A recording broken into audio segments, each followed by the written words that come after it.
All right, welcome to the stream. Sorry I had to dump out my ashtray. What's up, Jerry? What's up, Jeremy? Ronald, it's me. All hail Tribal Chief True. Acknowledge him. Acknowledge him. What's up, South to West? Corndog, JF, JC. What an assortment we got today. All right, guys, we're going to do McHenry this morning. I'm very excited. I don't really have any other news. I'm kind of disillusioned on YouTube to an extent right now, but I'll push through it. All right, here we go. So last time, I guess the story for me of 2019 with McHenry is this 2 video thing. And I did notice that coming up pretty soon, we do get kind of a little bit of an update on that. But also he's been reading the Game of Thrones books and watching the show to get dialed back in again so that he can get ready for the last season. He's been talking about getting a girlfriend, getting a job, not getting a license, but getting a California Real ID. Don't be disillusioned online. I'm extremely disillusioned. I'm extremely disillusioned. So there's a lot going on with McHenry in 2019, but I feel like we're gonna get to some we're gonna get to some real breakthroughs here. You went to the best indie show, all girl show. Wow. I don't know about that. Well, I'm glad you had fun with it anyway, Cody Turbo. I am I don't know, what did I even do? Oh, it was this is the new season of Fortnite started, so I spent most of the weekend clipping and doing playing Fortnite. All right. There was a lady that rapped her entrance music to the ring. What? All right, here we go. Eric McHenry. Let's get a date here. Let's get started. March 6th. So we're still at the beginning. March 6th. We're still very early on in 2019. The first installment here is called I Need to Focus on Watching 2 More Episodes of Iron Fist, which I don't really understand because why isn't he focused on Game of Thrones? But anyway, here we go. Hello everyone. So today in this video tonight, I wanted to apologize first and foremost. I may have been a little bit late to uploading my first video today. I was supposed to upload it before we went to the grocery store, but I completely forgot. But it did go up. It was at like 1:15 p.m. I put it up. So tonight, I think what we're going to do, after dinner, and after I clean up and take a nap and all that stuff, I'm going to... After he takes a nap? Do you think the nap is, I don't know. Do you think the nap is just something to fill time? Like he can't really be, I don't know, maybe it's something with the injury or something that it makes him tired, but I feel like why would he nap when he's got so much stuff. He's got such a busy schedule. Why would he nap? How was my weekend? It was fine.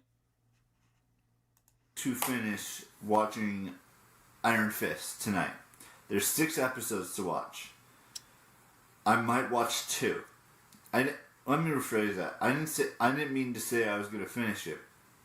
I'm going to try to get 2 more episodes done, and then see if I'm feeling for a third episode. But so I've got I'm going to try to watch episode 5. I watched a lot of Jose. What's that guy's name? Jose Sanders. I think that's his name. He's in IP2. He's kind of a smaller streamer.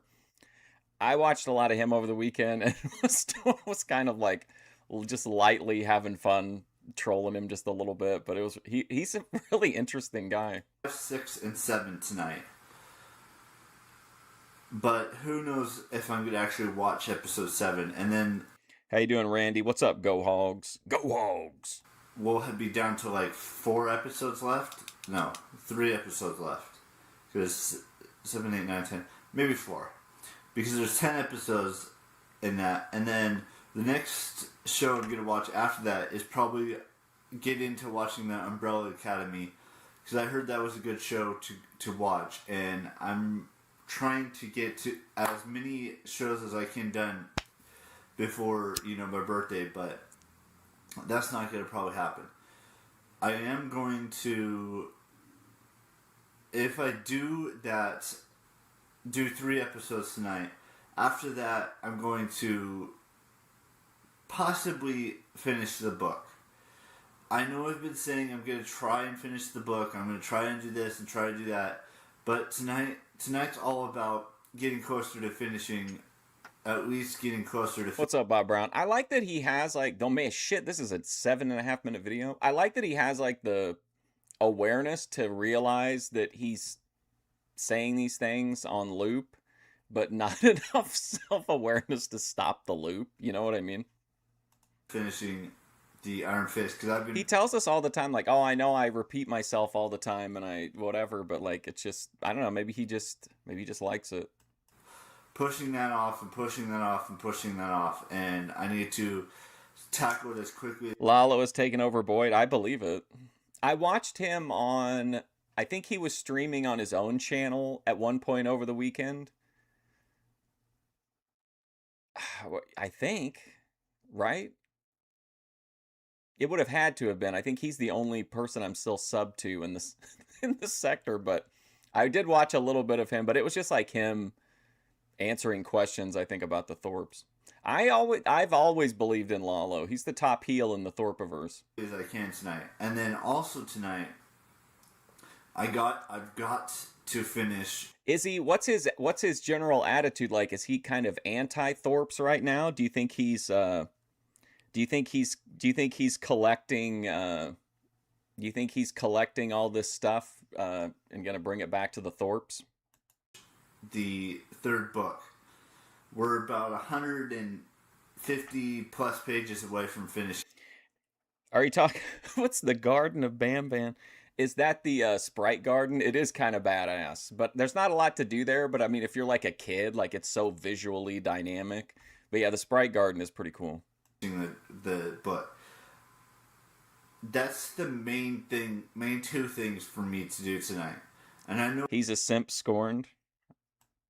He keeps reiterating the fact time and time again that I need to finish things, and everyone needs to stop collabing with the Thorpe so that they can get back to making their content. But also, I want a new A-logger who just A-logs, no Discord panels, no, not just fucking A-logs content. It seems like there used to be like 10 fucking people who did that, and now nobody does it. I'm not finishing them, and it's really dragging on, and I'm sorry that I keep having to repeat myself about all these things, but the real thing is today. You used to be able to pick from like a whole bunch of people too that clipped them, and now it's like it's just Joe. I think Ruby used to out of this last way, but I think that's it. Like the Thorpe coverage, I feel like is at an all-time low. Hey, I want you guys to. I have a Patreon. You guys all know it. Thank you, Humble King. Thank you. I always forget. I always read the fucking handle. I hate that shit. Or whatever this is. Is this the hand? I think that's not the handle, right? Thank you, though. I appreciate that. $1.99 dedicated to Fusion Studios and chat. Thank you. Prayer hands emoji. Don't forget, it's me that Eric McHenry has a Patreon as well. I have Patreon. Thank you, man. And I have a Patreon. You guys all know I have Patreon. And I want you guys to click the link in the bio for the first video today and go over there and tell me what I need to fix, like in like a post or like a comment or something of what I need to work on to make it more, so people can actually see it and want to be, a person who gives me money. Because I'm a struggling YouTuber. Tell me what I can do to make you give me money. I am a person who gives me money. McHenry's ahead of the curve here. I feel like this is the norm now. Because I'm... Hold on, I'm looking for a picture, more, I'm sorry. So people can actually see it and want to be, a person who gives me money. Because I'm a struggling YouTuber. I am. Ah, there it is. Even though you don't think that YouTube is a job, There you go. It is a job. And I want to earn money on it, but I can't because I don't have the the subscribers and the views and all that stuff. But we're getting there. But the thing is, I want this Patreon to succeed in so many different ways. So there's a couple of tiers I have left up on there. It ranges from $1. Oh wow, Red Sox swept the SF Giants. That is interesting. Could be a emotionally complex situation for him. Do you think though Lalo can retain those people if he separates from the Thorpes? I think that's the ultimate test of any of these people, is like what happens when they stop interacting with the Thorpes, or they say like I'm done talking about them or whatever. Or will he just never, I guess he might never get tired of talking about it, but is he going to be able to keep that audience around even if he's not doing Thorpe World content? $1 to $5. I'm not going anywhere over $5 anytime soon. The first tier is basically getting a shout out in a video like this. The second tier is getting a follow or a direct message from me on Twitter. The third one is to post more pictures on Instagram. And you're right, South to West, it is the test, and like that's why nobody leaves. It's the truth. Like that's why nobody leaves. It's much easier just to, what do they call it in racing, where you're like right behind somebody, so you're like they're taking the wind resistance for you. You know what do they call it, like drifting or coasting or something like that. It's much easier to do that when you have like a reliable car to drive in front of you, and then follow people back on Instagram. And then I know I took down all the Endless Summer videos. I forgot. I'm sorry. The fourth tier, drafting, there you go, is it's a collab with YouTubers, and that's those are the only 4 tiers I have right now, and those are the only tiers that I'm probably going to have for a while. You got people who Thorpe people always want content. They'll watch the same videos get broken down. I'm proof positive of that. Like I used to watch all the different like clip channels and shit of the Thorpes, but like it's much easier when you have that like built-in audience. That at least off and on there are people who will open like their wallets big to you if you shit on the Thorpes, or if you exit from them for a while, which is again why we see the constant I'm done with them, well now I'm going back with them. It's like then a lot of them have the DSP mentality that they robbed the casino or something like that. But it would be tough, I think, for Lalo out there on his own, unless I don't know, and then he's not really, I don't know how to explain it. He's in such a weird position because he's such a degen, but he's a villain, so like he kind of needs a, you know what I mean? Does that make sense? But I want to see what you guys think I should do to like kind of update the whole Patreon. Yeah, you're right, JF. That's why JF says that's why Ruby never stopped referencing the Thorpes when she did stream. She realized people wanted drama and nobody gave a shit about positivity. True. There are people who would be into that content, the positivity content, but they don't want it from someone like Ruby. And I'm not besmirching her for it, but it's just not what she built her audience off of, and you can't really keep. It's a McHenry promise. The positivity is right around the corner. No drama this time. Like it's just she thrives in it. Her viewers like to see it. I think you can do positivity somewhere, but like not after you've gone scorched earth, Things so that way more people will be interested in it.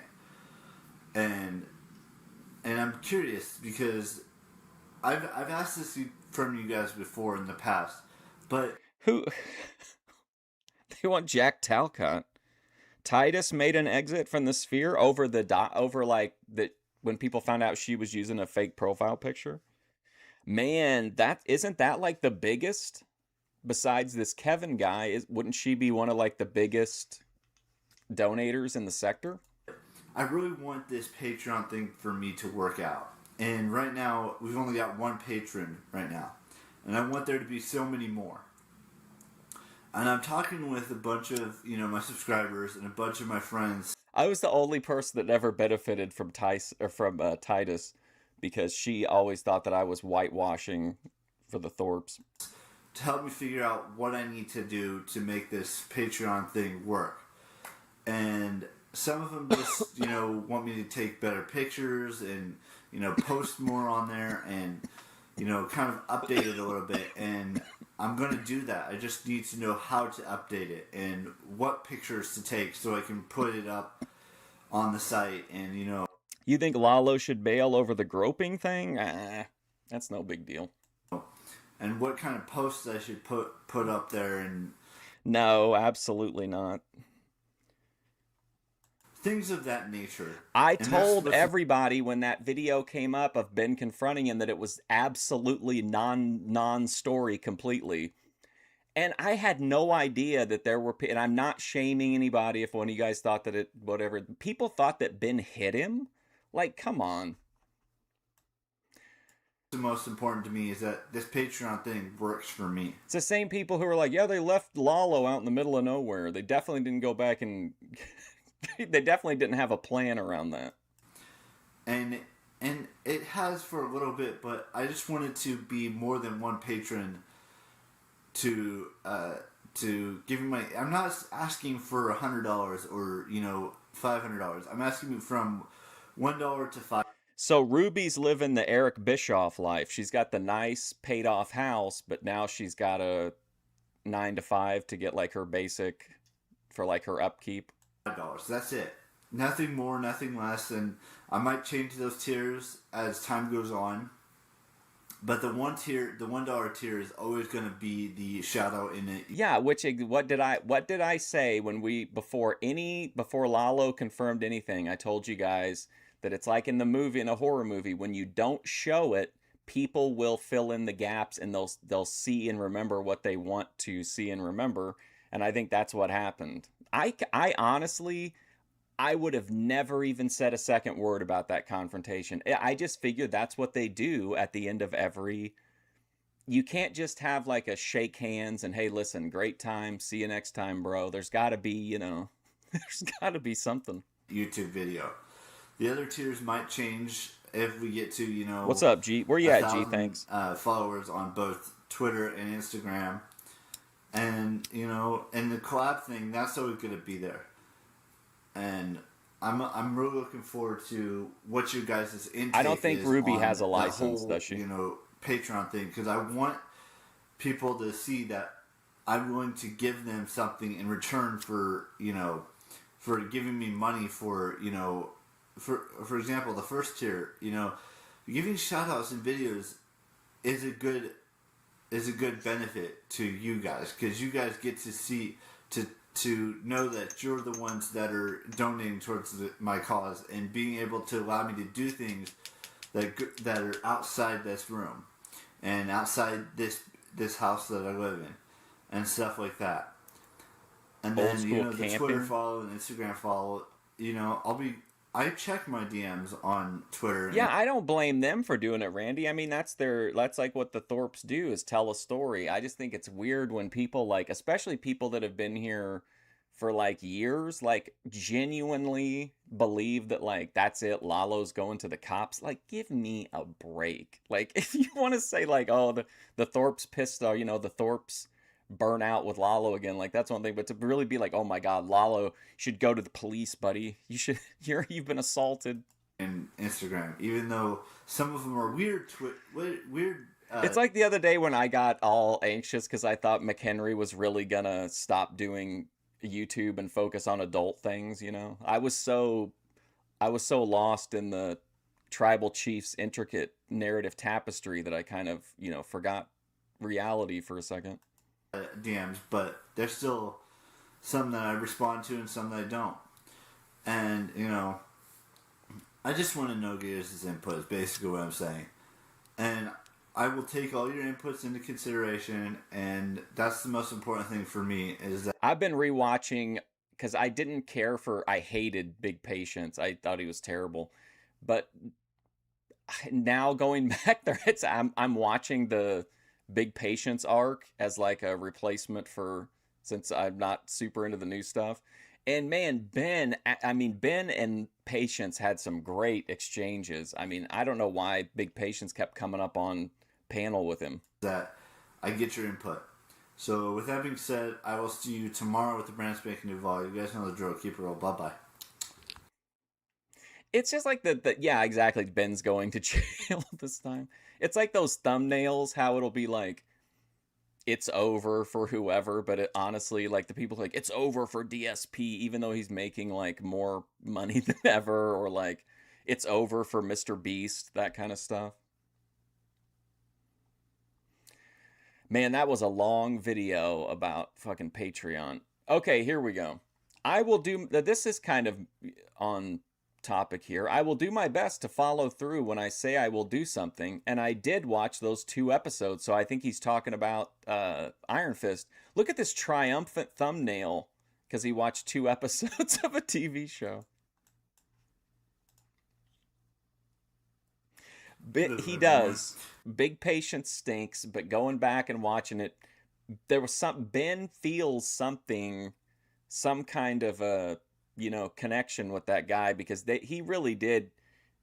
They're all pretty one-sided. It's like Big Patience talking to his chat and like bobbing his head up and down, and then Ben berating him, but I don't know, they're kind of entertaining to watch. So I remember saying in last night's video that I was going to watch 2 episodes of Iron Fist. Dr. Disrespect, as far as who?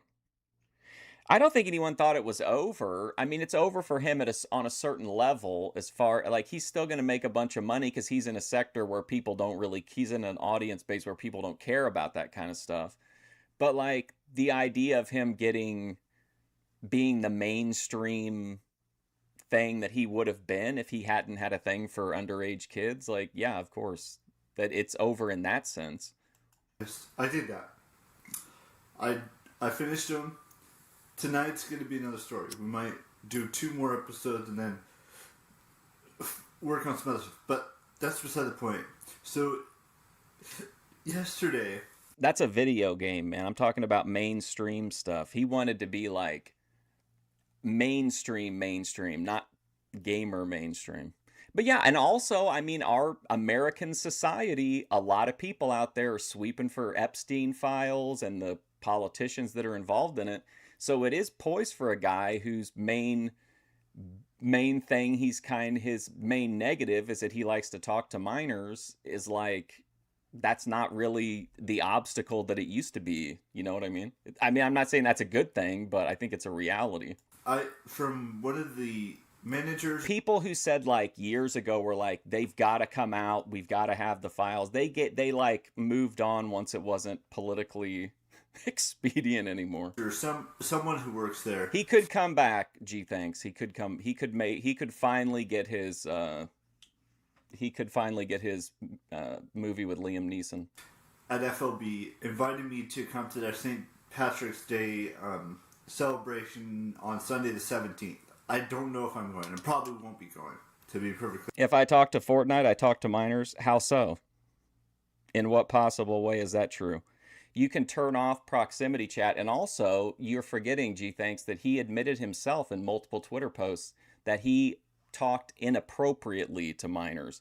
If he had said something like, oh, I cursed in front of them, don't you think he would have said that and not just used the most broad term possible? Like, wouldn't you want to narrow that very specifically and be like, oh yeah, I was talking to somebody and I said something inappropriate. I said in the game I was going to kick somebody's ass. Like, that's cope, dude. But perfect example of what I'm saying, of how much more permissive people are to accepting people of that lifestyle. Because I'm not much of a guy that goes to bars anymore as much as I used to when I was... Well, right, but don't you think that if why would you want people to assume the worst if you could clear it up and say, hey, listen, I'll release them, then we'll see. That's the easiest way to do it. But much like there are a group of people who don't want the Epstein files out, those same people don't want the disrespect files to be released. Between the ages of 26 and 28. But, I don't really know what's the plan for safe. Also, he didn't get in trouble for talking to people in Fortnite. He got in trouble for talking to a minor inappropriately in a Twitch whisper conversation, which is much different than talking to someone in Fortnite. Patrick's Day, I might just stay home and we might have corned beef and cabbage, or we might not have it at all. And then lots of other things are happening as well. Like, for example, on Sunday, Sunday, we change our clocks back, or change our clocks forward an hour. So on Sunday at 2 a.m., we change them to 3 a.m. I only have one manual clock I have to change, and that's my clock next to my iHome, which is right next to my bed. The phone and my laptop and any other electronic devices can do it manually, but this one I do have to do it. Not manually. Those ones do it automatically. The one next to my bed I have to do manually, and I think I might have to do that for this camera as well, depending on if it sees how that works. I think today I might be getting my California Real ID, but I'm not 100% sure. It's either today. Okay, speaking of vaguely wording things, I originally thought he went to the DMV to pick up the paperwork to take the paperwork back and get the Real ID. But then I swear he said that he got the Real ID. So I think we're back. I thought we finally actually got closure on one item, and it looks like we didn't. Today or it's next Thursday. Hopefully, I'm fingers crossed that it comes either today or next Thursday. When I talked to the lady who was setting it all up, she said it takes about a week or two, and it's been a week since I did that. It was last Thursday I went to the DMV and did all this stuff. So yeah, that's what's happening today. Hopefully, I might go see Greta as well, or I might go to lunch or do something. I don't know what exactly I'm going to do just yet, but hopefully I'll figure it out before I wake up. Also, G thinks I'm not judging you because you're a fan. I don't think they should cancel him. I don't think they should cancel anybody. I think it should always be up to the individual. I watch tons of people that people don't care for, but I do think there are valid things about him that would make some people be like, I don't want to. But I'm not shaming anybody for being a fan of his or anything. Today. Not tomorrow. I'm a Hulk Hogan fan. I think I'm a Chris Benoit fan as far as him being like a wrestler and stuff like that. People who are entertaining or whatever, they do terrible things sometimes. Today, because today is the Bob Brown's gonna bring up the separating art from the artist debate again. 7th day of March, and I mean these days are flying by. Oh, I know. I completely know, man. I mean, in about a month and 10 days from now, I'll be 30 years old. And so that means just like... What's up, Donald Dank? A week and 3 days, and I'll be 30. And I'm looking forward to celebrating my 30s and doing the best I can do to be 30 and from 30 to 39. And hopefully I make it through every single birthday in my 30s. And then we'll figure something out. Maybe for my 35th, we'll do some kind of special thing. Who do they play, South to West? I'm assuming since you're interested, it's got to be Golden State, right? I can't remember. Somebody said last time I thought that they lost in the finals sometimes. Finally find out how many boosters he got. Because I wanted to do the I'm thinking he probably didn't really have an issue with any of it because it didn't really affect him. But I think he would want to feel like he was helping. You know what I mean? As he would be more like, I think he's more of a personality type to want to help by like, doing stuff versus like helping by like, I don't think he's going to be out protesting the lockdowns or anything like that. Can you imagine if he did? Family barbecue, family and family friend barbecue this year, but I'm going to be going to Vegas instead, so that's something I might work into when I turn 35. But that's still 5 years away, 5.5 years away, not even 5.5 years away, almost 5 years away. Like 5 years and a month and like McHenry, yeah, he's in Folsom. a week and 3 days. But yeah, so I know I kind of was rambling on about like 50 different things in this video, but I just wanted to give you. I think the most interesting part about it will be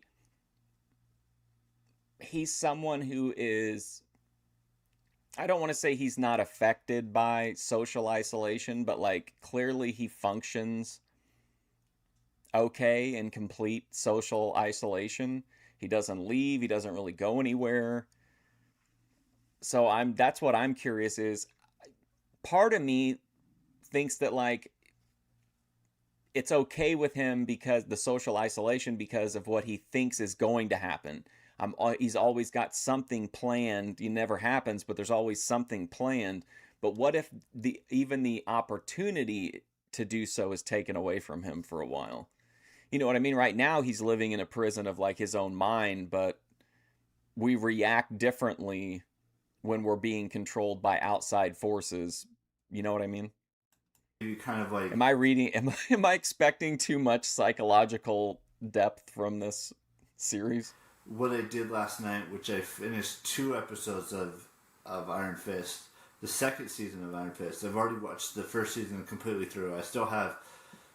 Well, the one of the very few times that he's been really, really upset and been emotional about something in the outside world, which he hardly ever even talks about, was Trump separating the families at the border.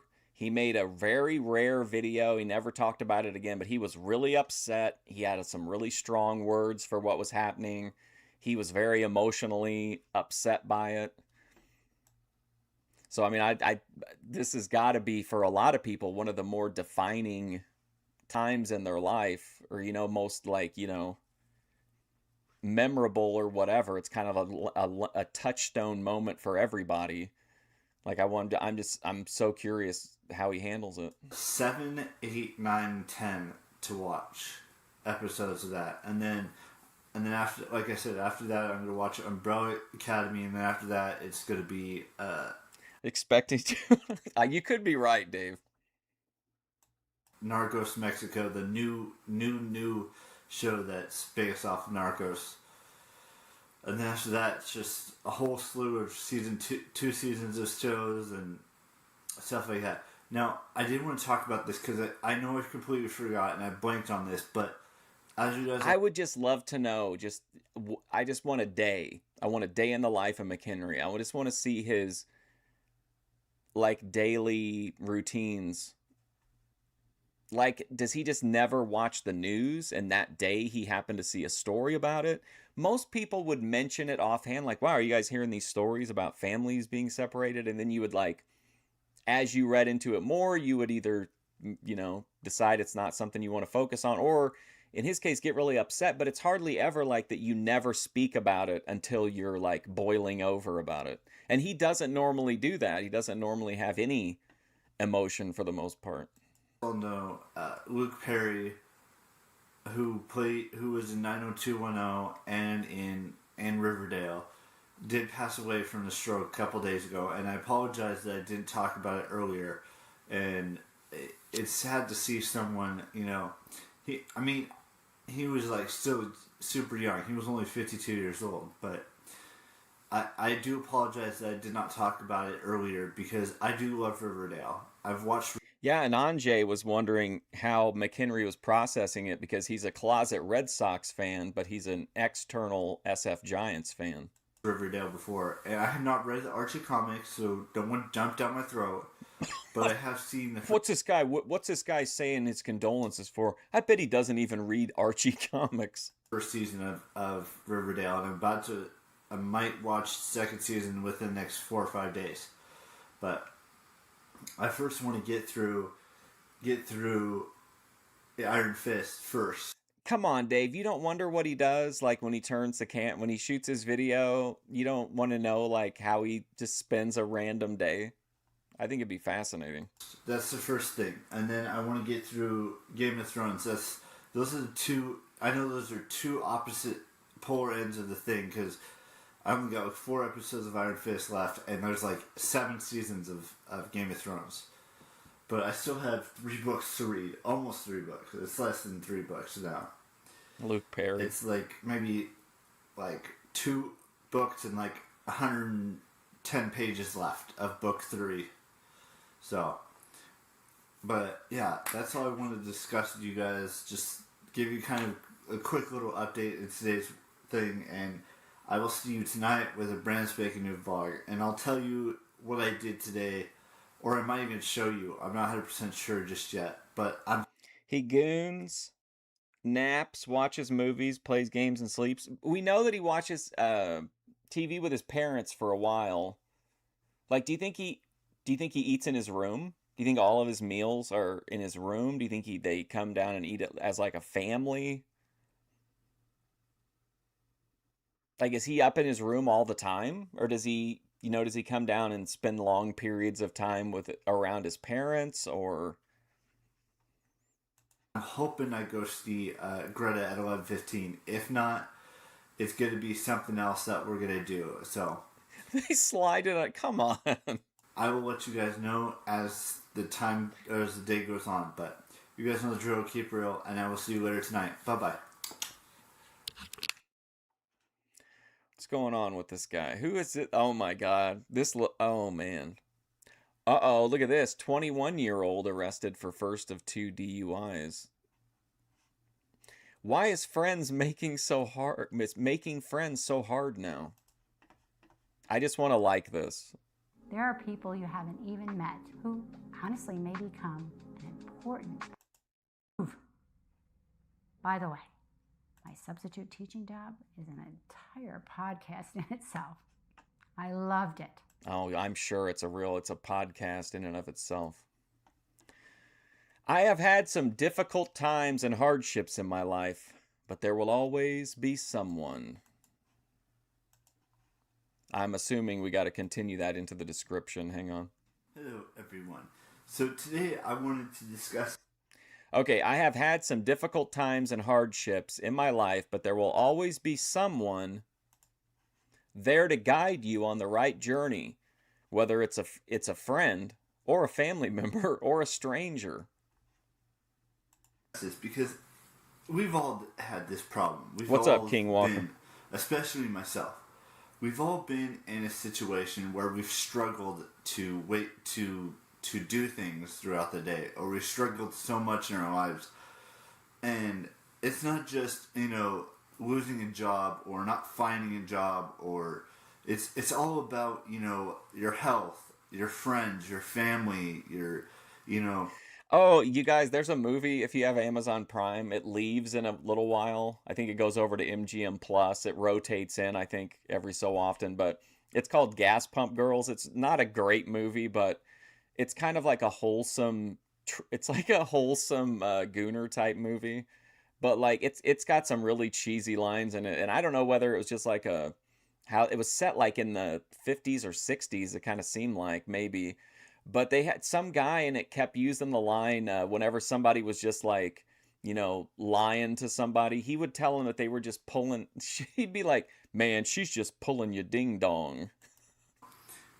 Your whatever you want to call it. Sometimes jobs don't work out. And sometimes they work out for many, many, many, many, many years. And then there's, friendships that come and go in your life. And there's heartbreaks. Pulling your ding dong. There's, you got to be healthy and stuff. There's so many things. Oh, I definitely think there's wholesome Gooner stuff. Like a lot of the stuff you see in like the Instagram shorts, the goon hole that McHenry goes into, or like YouTube shorts.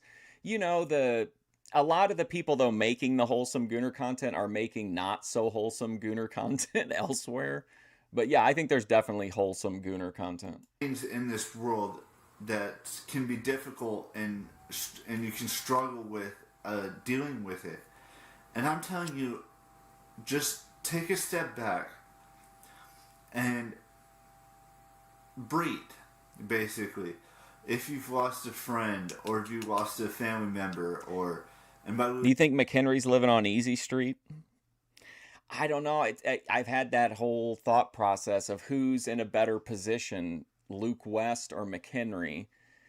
Neither of them really have to worry about anything other than the money to pay for like playing Minecraft and video games. But like they're also extremely limited in other ways. You know what I mean? It's like they are kind of they're living a kind of a carefree life, but neither can seem to find any comfort in it. I mean, they've died or passed away or something along those lines, or there's a celebrity that you've followed for many, many, many years and they've passed away or something along those lines because of some sort of complication with like a cancer or disease or something. Luke has it better and gets laid. What, twice? I mean, yeah, that's nice. I mean, that I'm sure April. I mean, my God, can you imagine? But yeah, I mean that's something. But I don't know. I think Eric is happier, which I guess isn't really saying a lot in Luke's case. But I do think Eric is happier, and I think Eric is more self-aware. Something like that, or you and your friend. You think he lacks this? Maybe he's lacking in some, or I guess it. Yeah, I guess it could just be that it's just he just doesn't. Yeah, I mean, I'm reading it as self-awareness, but you're right. It could be read as like a lack thereof.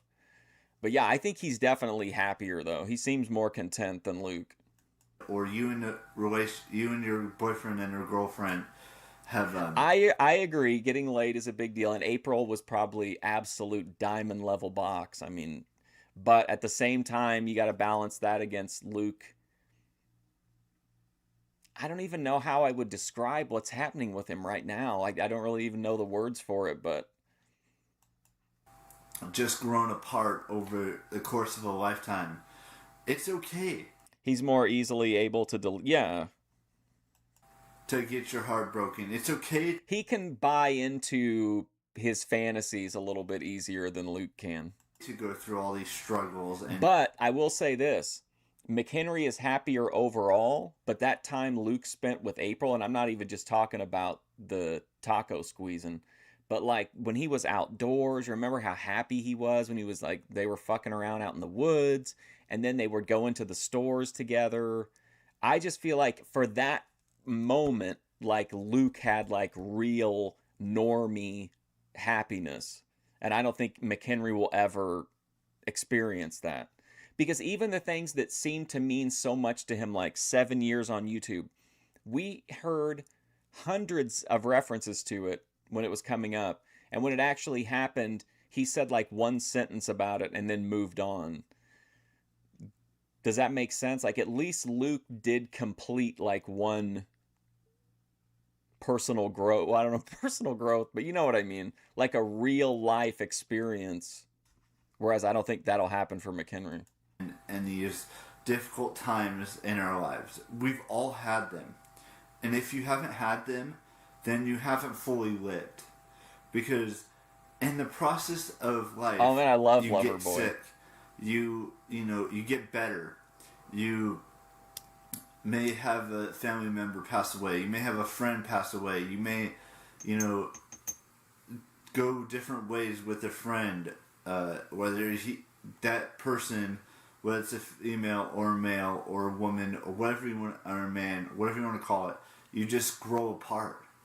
And there's so many times in my life where I have never been in a relationship. Just to clarify that, but I've had friends in my life that I've had to, we just weren't on the same page anymore, and we aren't friends anymore. And I've had 2 dogs in my life, 2. Even though technically one was with. I wonder if he'll bring up. Remember how controversial the cat was? Remember it cornered and attacked the entire McHenry family, and they put a healthy cat to sleep just because it was quote cornering and attacking them. A school program, but And the second one, it just didn't work out between me and that company. It would be very interesting to see the effect that it could have on him, Randy, like psychologically. I've wondered the same thing about Savvy Guy. Like, you really have three main outcomes. One, he could just, nothing changes. You could have like where they're like, oh my God, this is the best. This is the best thing ever, and like feel like they were missing out. Or they could get it and realize like, yeah, this is great, but it's not it's not the experience that I built it up to in my head. You know what I mean? Because they've waited so long. Like, imagine waiting till you're like, they're both the same age. Wait till you're 37. Like, that's a huge buildup. And I haven't, worked in so long, but, everyone has hardships in their life. And everyone gets fired, or everyone... I know. I couldn't believe it either. And then he made like follow-up videos that were like assuring everybody that he had no say in it, and that he had tried to defend the cat or something ridiculous like that. Why didn't they just turn it in? Why'd they have it put to sleep? Gets, laid off, or they quit because they don't agree with the way things are being run.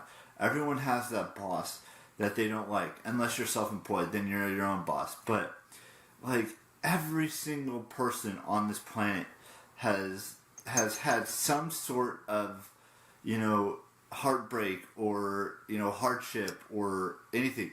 It's what we do after that all goes away. Whatever, after that friendship ends, and we build a new friendship, and we build a new relationship. And that's what the important thing is here, is that we all grow as a community, as a planet, and be the best versions of ourselves. We're all gonna be sad some day, most days. We're all gonna be angry some days. We're all gonna feel disappointment and let down and stuff like that. But it's what we do that defines us as individuals. Is that we get right back up once we get knocked down, because life has thrown punches at us, and we gotta... I agree. I think he's telling the truth here, and I think it would be easy to say that he is living an easy life because he doesn't have to worry about a lot of things that other people do. But he is right that life has fucking rocked him in some ways, So it may not even be the stuff he's talking about, but I do think certainly life has had it out for McHenry. Stand up and rise up. Wow. And we gotta stand up and rise up and fight all of that negativity with positivity and be better than we were before we got knocked down.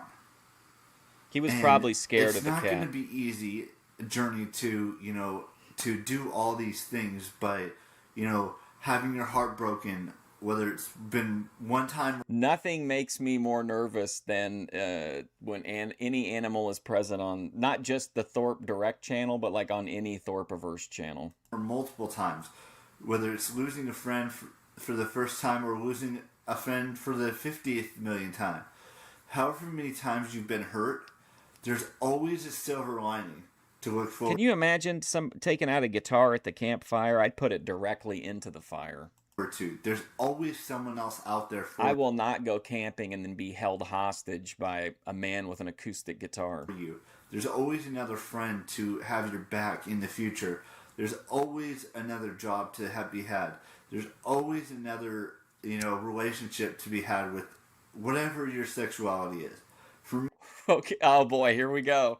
There's always another e-girl to simp for. Me, it's always going to be always another job to be had. There's always another, relationship to be had with whatever your sexuality is.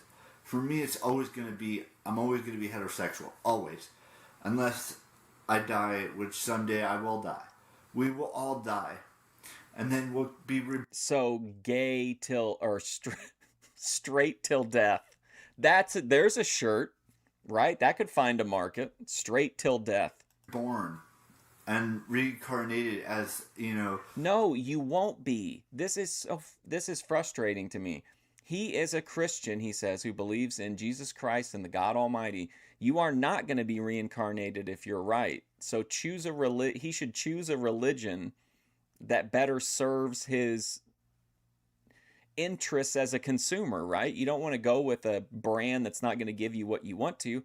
Not to mention, even if God was like, okay, McHenry, I'll bring you back, he's going to be pissed off that he wants to be a bisexual female. You know what I mean? God doesn't like that. as a flower, and then into a bug, and then into a human being. It's a process of, Yeah, I wasn't sure how I wanted to cover her return. It was a pretty long stream, but that club section was right in the middle of it. And I especially just thought part two, the vertical part, was just like, it was perfect, classic VP. of life. We all get born, and we all die, and then we get born again into something else, some other gender or some other No, we thing, don't, like brother. along the lines. And I'm not, I don't know why he wants to be. I feel bad for him. One of his driving things in life is that is to be a bisexual woman. He's never going to get that if he sticks with Christianity. He needs to jump ship while he can and choose a God that will have his interests in mind. someday, I'm gonna die, and someday, I'm not trying to sound morbid, but everyone's gonna die on this planet. Someday, I'm not trying to and someday, I'm gonna die, and someday, I'm not trying to sound morbid, I like it. I mean, I like hearing him talk through mortality. but everyone's gonna die on this planet, and then we're all gonna be reborn into, another person.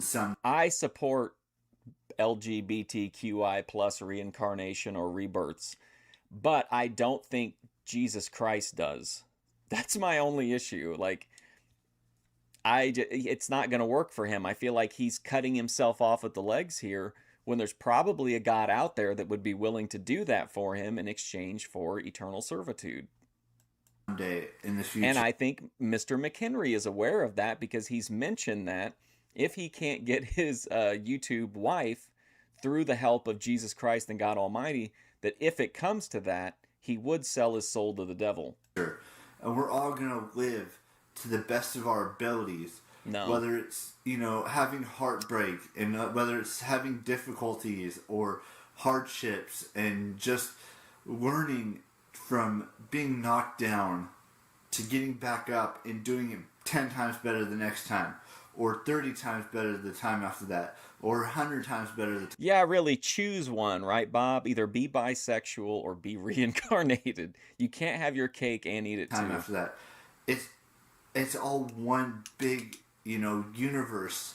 It's all one big, collection of thoughts and trying to figure out how to be our best selves. Whether it's learning from our hardships in the past, whether it's, having someone you care about leave you because you've just grown apart, or, you just argue way too much. Don't get me wrong. Arguing is a healthy thing in a relationship. Whether you're dating someone, It is? whether you're married to someone, Who it's all part of the circle of life, guys. Everything is revolving around the circle of life. And inside that circle of life, there are hardships, there are difficulties, there are times when you get knocked down on your ass. And then there are times when you get right back up on that pedestal. You could be right, Gobbledygook. He has said quite a few of the lyrics. He did this whole thing is because he got real amped up listening to the song.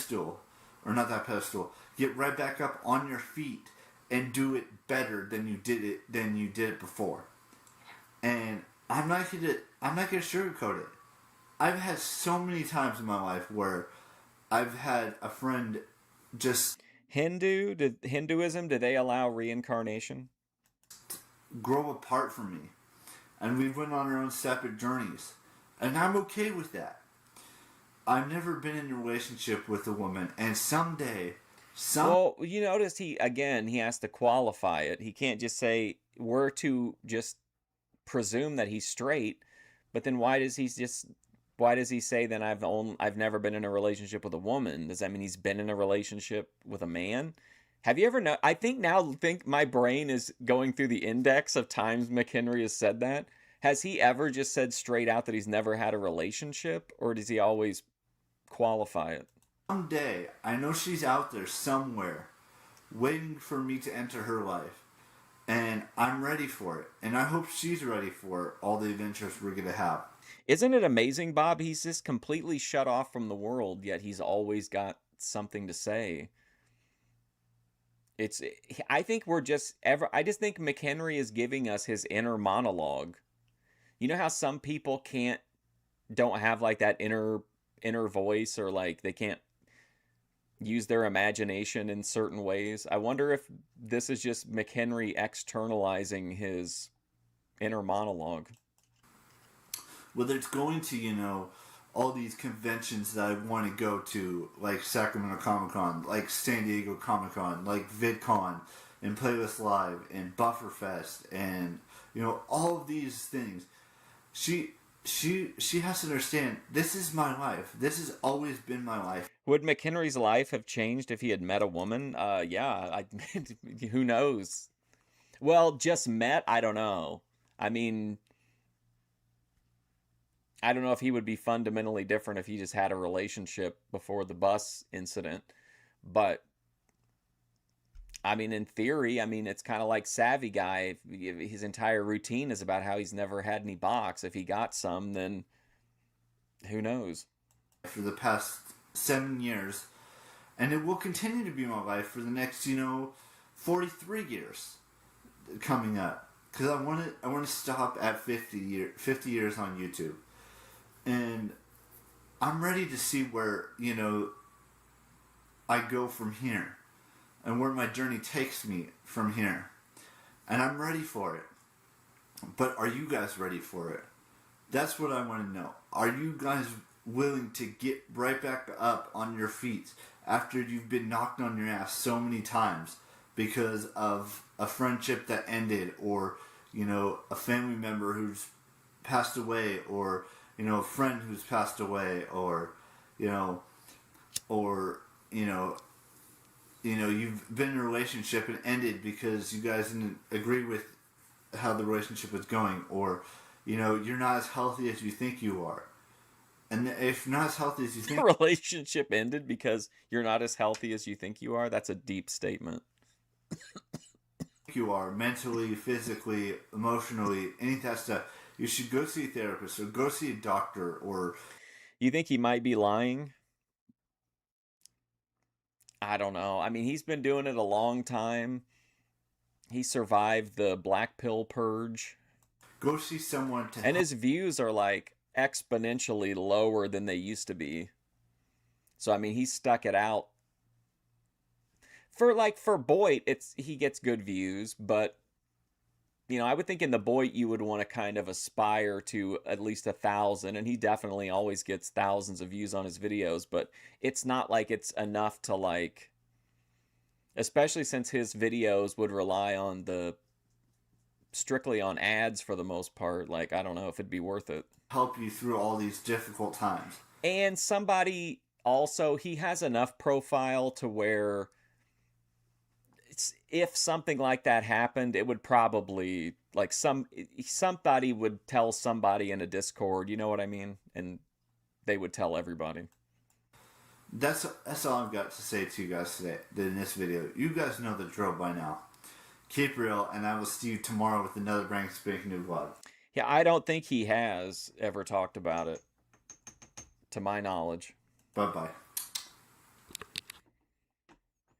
I'm certainly not going to bring it up to him. These are long-ass videos. 7 minutes, almost 7, almost 10. Here we go. Now we're getting back to it.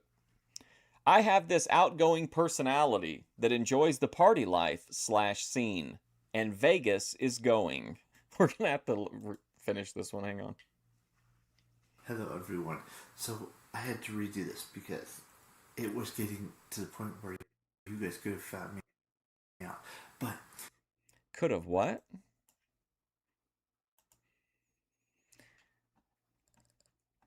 Huh, this is interesting. I have this outgoing personality that enjoys the party life / scene, and Vegas is going to be his playground to play in and at. His playground.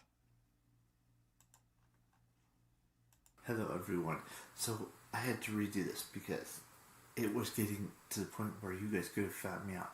But so You guys could have what? Hello, everyone.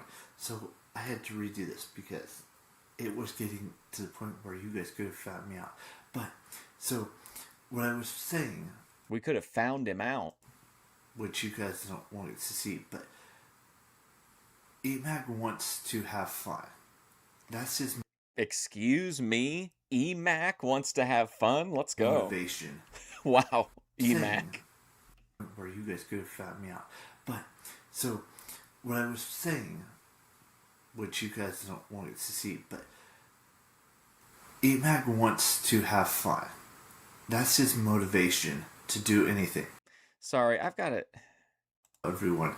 So I had to redo this because it was getting to the point where you guys could have found me out. He had to redo it because things were getting to the point that we could have blanked him out. But I do this because it was getting to the point where you guys could have found me out. But so Found me out? Fapped me out? One more time. it was getting to the point where you guys could have found me out. But so what I was saying, which you guys don't want to see, but EMAG wants to have fun. That's his motivation to do anything. And the only place that he can think of, outside of going to bars near him, not like, too far away. I'm not saying where I am, but Okay. there are bars that he Maybe he's saying that he was talking about things that were close to his home, so people could have found him out, as in found out where he was going to be at. Maybe. he's gone to before near him that have been, not I tried to crank up the volume since he's whispering. the greatest place to have fun. Now, the place that he's going to for his 30th birthday, and we're talking about EMAC here, we're not talking about, the quiet, hushed off, Why did he choose to whisper like this on the video about how he has an outgoing personality? not, shell, I don't even know what I'm saying. He's kind of reserved, the Eric side of me, but the Excuse me, the shell? Oh, huh? The shell? So McHenry is telling us that the entity we know as Eric McHenry is just the vehicle. It's just the shell.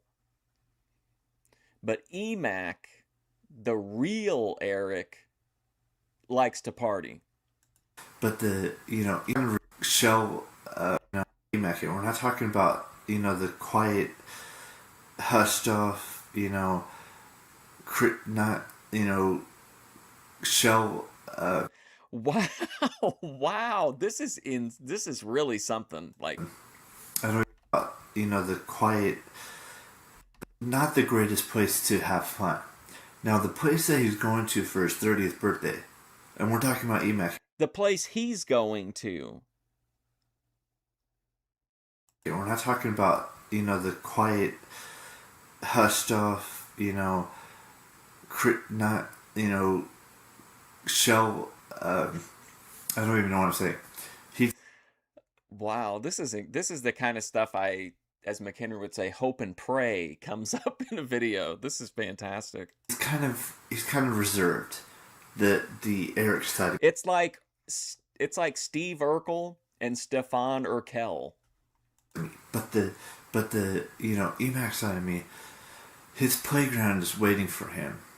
And Excuse me, what? Wow, I thought that's what he might have been referencing because he put Vegas is going to be his playground in the description. I didn't know he was going to, like, personality split and then say that. What a line. That's definitely going in the Netflix commercial.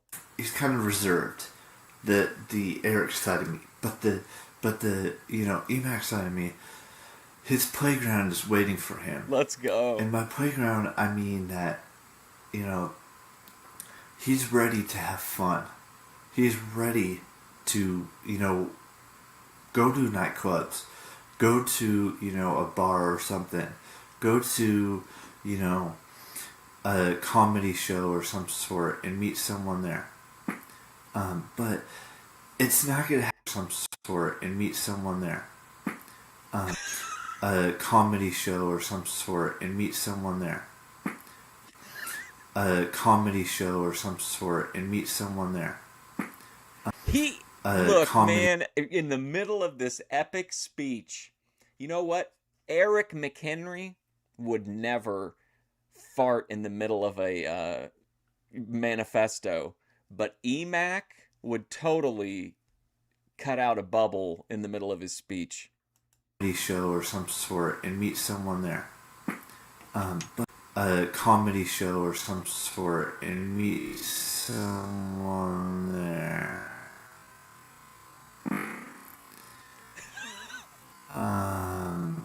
But it's not going to happen until April 21st when he goes to Vegas.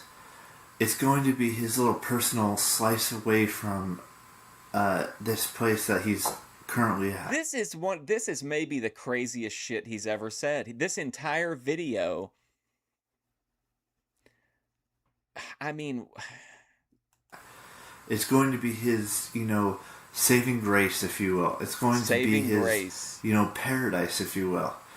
And most people's paradise is, going to a beach somewhere, a secluded area, like going... Me and Grace Thorpe on a yacht in the Maldives. To Hawaii or to Bahamas or to, to... It was definitely a fart because you could see him visually strain. He bites his lip and tucks in and pops it out. Anywhere that has a beach, basically, somewhere in Miami, Florida. If I ever get to interview McHenry, the first thing I'll ask him is I'll go, now, am I speaking to Eric McHenry or Emac? Or something along those lines. But Vegas is that saving grace for him, and he knows it, and he really wants... What's up, mac and cheese? To do the best that he knows what to do. He's tried that in the past.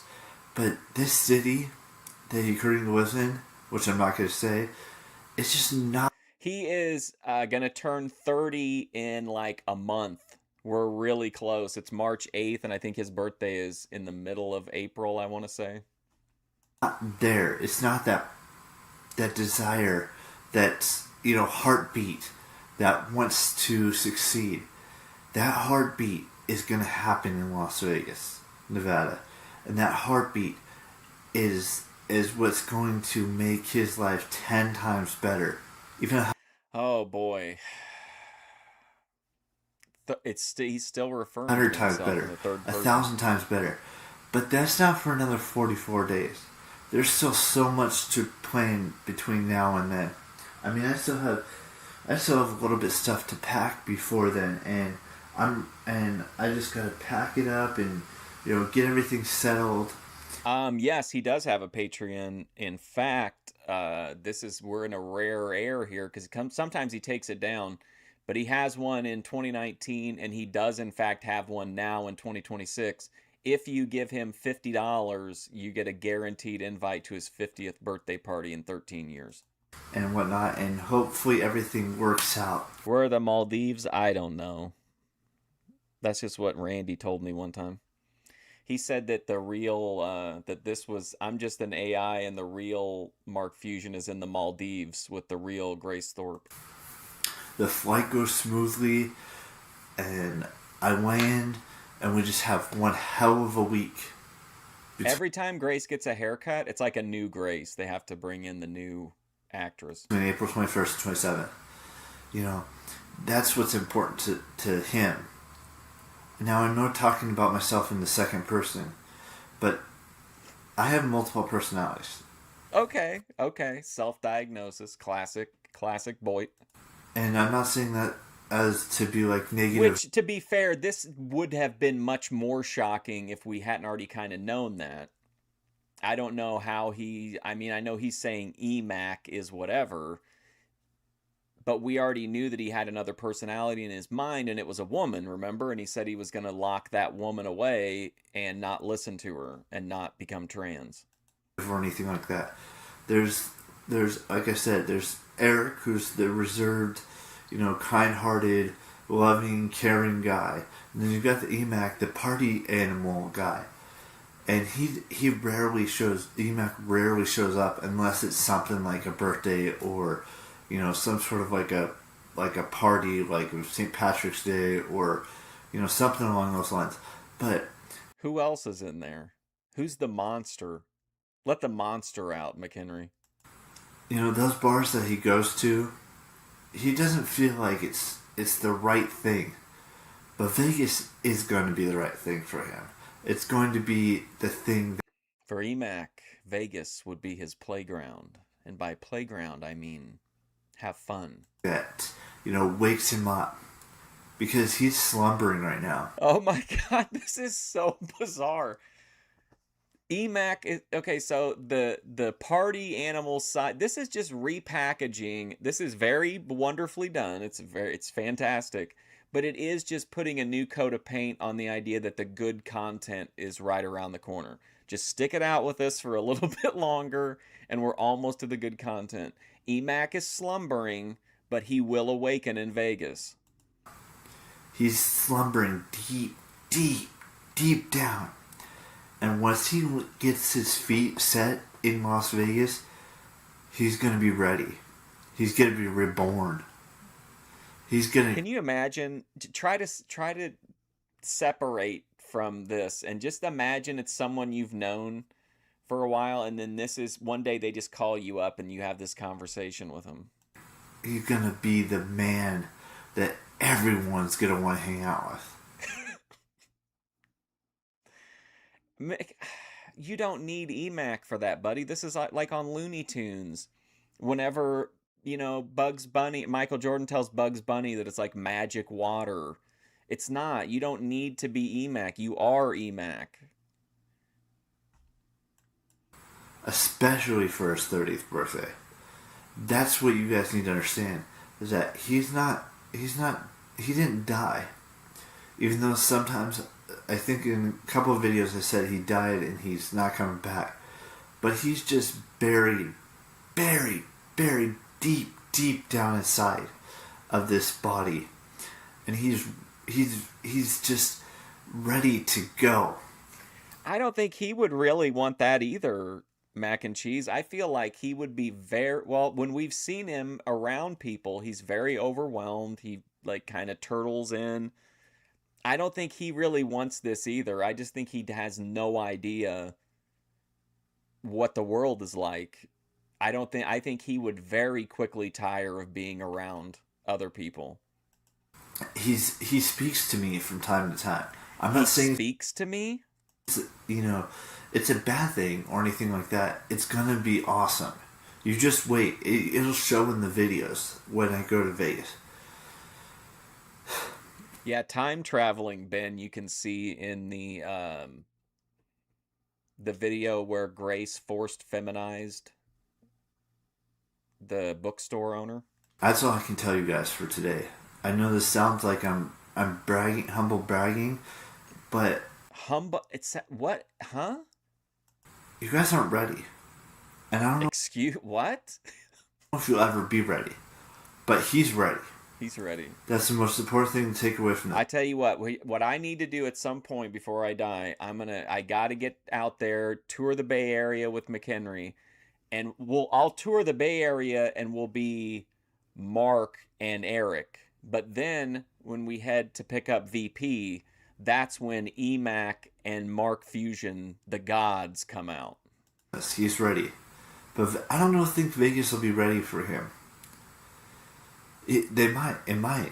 But I doubt Vegas is ready to see the party animal be released. The playground to play on. That's what he's being called this trip. And he's ready. Trust me on that.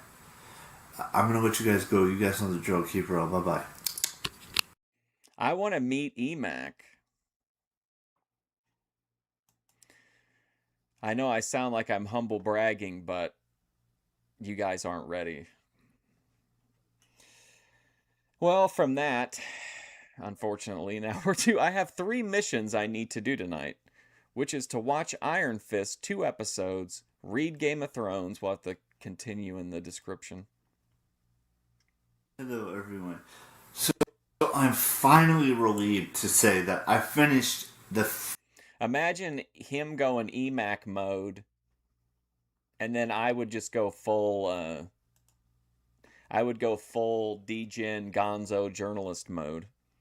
Okay, so his 3 missions are he wants to watch 2 episodes of Iron Fist, read Game of Thrones, and listen to a podcast. If he chooses to accept them. 3rd book of the Game of Thrones book. It took me way too long to finish. Way too long. And I have to start tackling these books a day.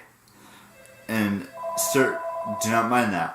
And start watching the TV show as quickly as possible.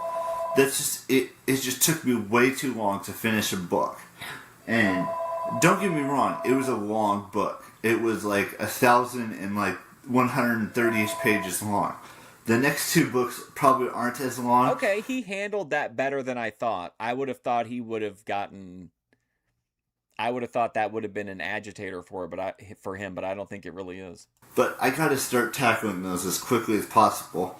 And tonight also that I have to get at least 2 more episodes done of... It's EMAC. Hey dude, it's me, EMAC. Eric, listen bro, you've done good, man. You've held down the fort. I heard you got through 3 of the Game of Thrones books, but it's party time now. And his eyes roll up in his head.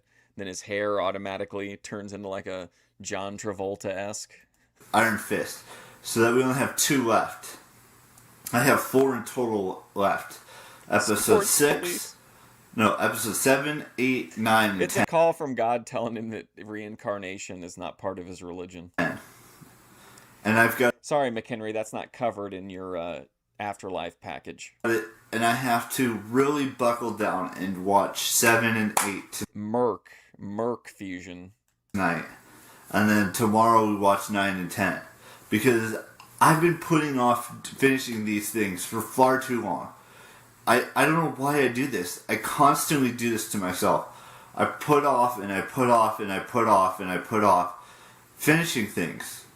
Whether it's rereading a book or whether it's, finishing a show, a TV show on Netflix, or it's, just finishing, watching YouTube videos, or finishing watching... Hell yeah, Cody Turbo. That'd be amazing. I would encourage that type of behavior. I feel like it'd be good for him. Or listening to podcasts. I've just been putting things off, and it's not healthy for me, because I love to... I'd be like, EMAC, buddy, did you hear that guy over there at the over at the roulette table? That motherfucker said the mother of dragons wasn't shit, pal. Finish things. And when it takes me forever to do it, it's depleting my... There will never be any merch. No, I highly doubt it. If there ever was, it would just be like one of the goofy... If we ever came up with a catchphrase from one of these shows that was actually socially acceptable to put on a shirt, maybe. I'm not saying it's a good thing or it's a bad thing. I'm just saying it's not good for my health to prolong reading a book or prolong watching... I have old merch from my Twitch days. A Netflix show like Iron Fist, or prolong listening to a podcast, or prolong finishing a YouTube video. That's not who I am. I want to get things done and get things done as quickly as possible, because that's who I've been, and that's who I always will be. Is I want to get things done as quickly as possible. Right as we got off of the airplane after we'd had our tour of the Bay Area and we flew out to California to meet up with VP. The last thing I would say to him before we got into the Uber is I would just turn it over like, EMAC, no matter what happens, buddy, I'm not going to jail. And when it takes me a week, 2 weeks, 3 weeks to finish something, it destroys me, and it hurts me deep inside that I have to wait so damn long to finish something.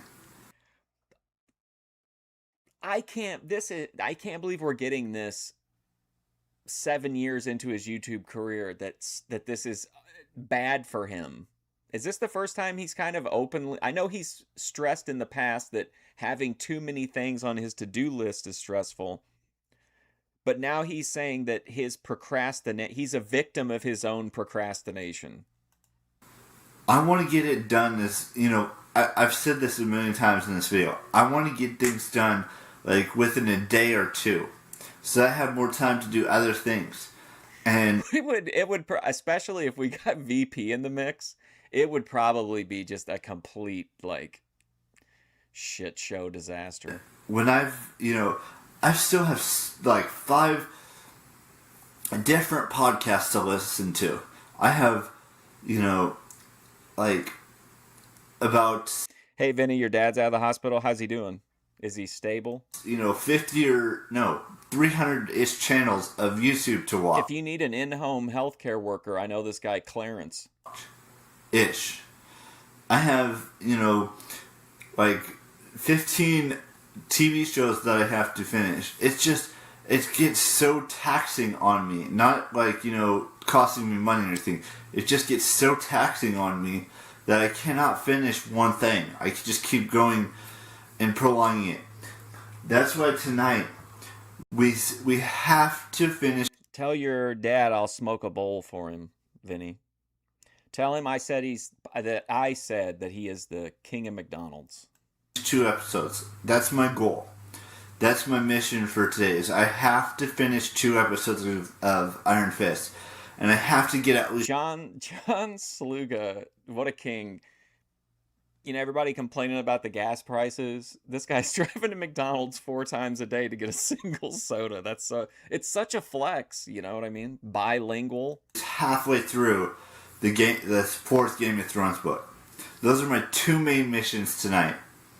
King and John. Maybe whilst reading that book, getting at least halfway through it, I have to at least get as close as I can to finishing another podcast.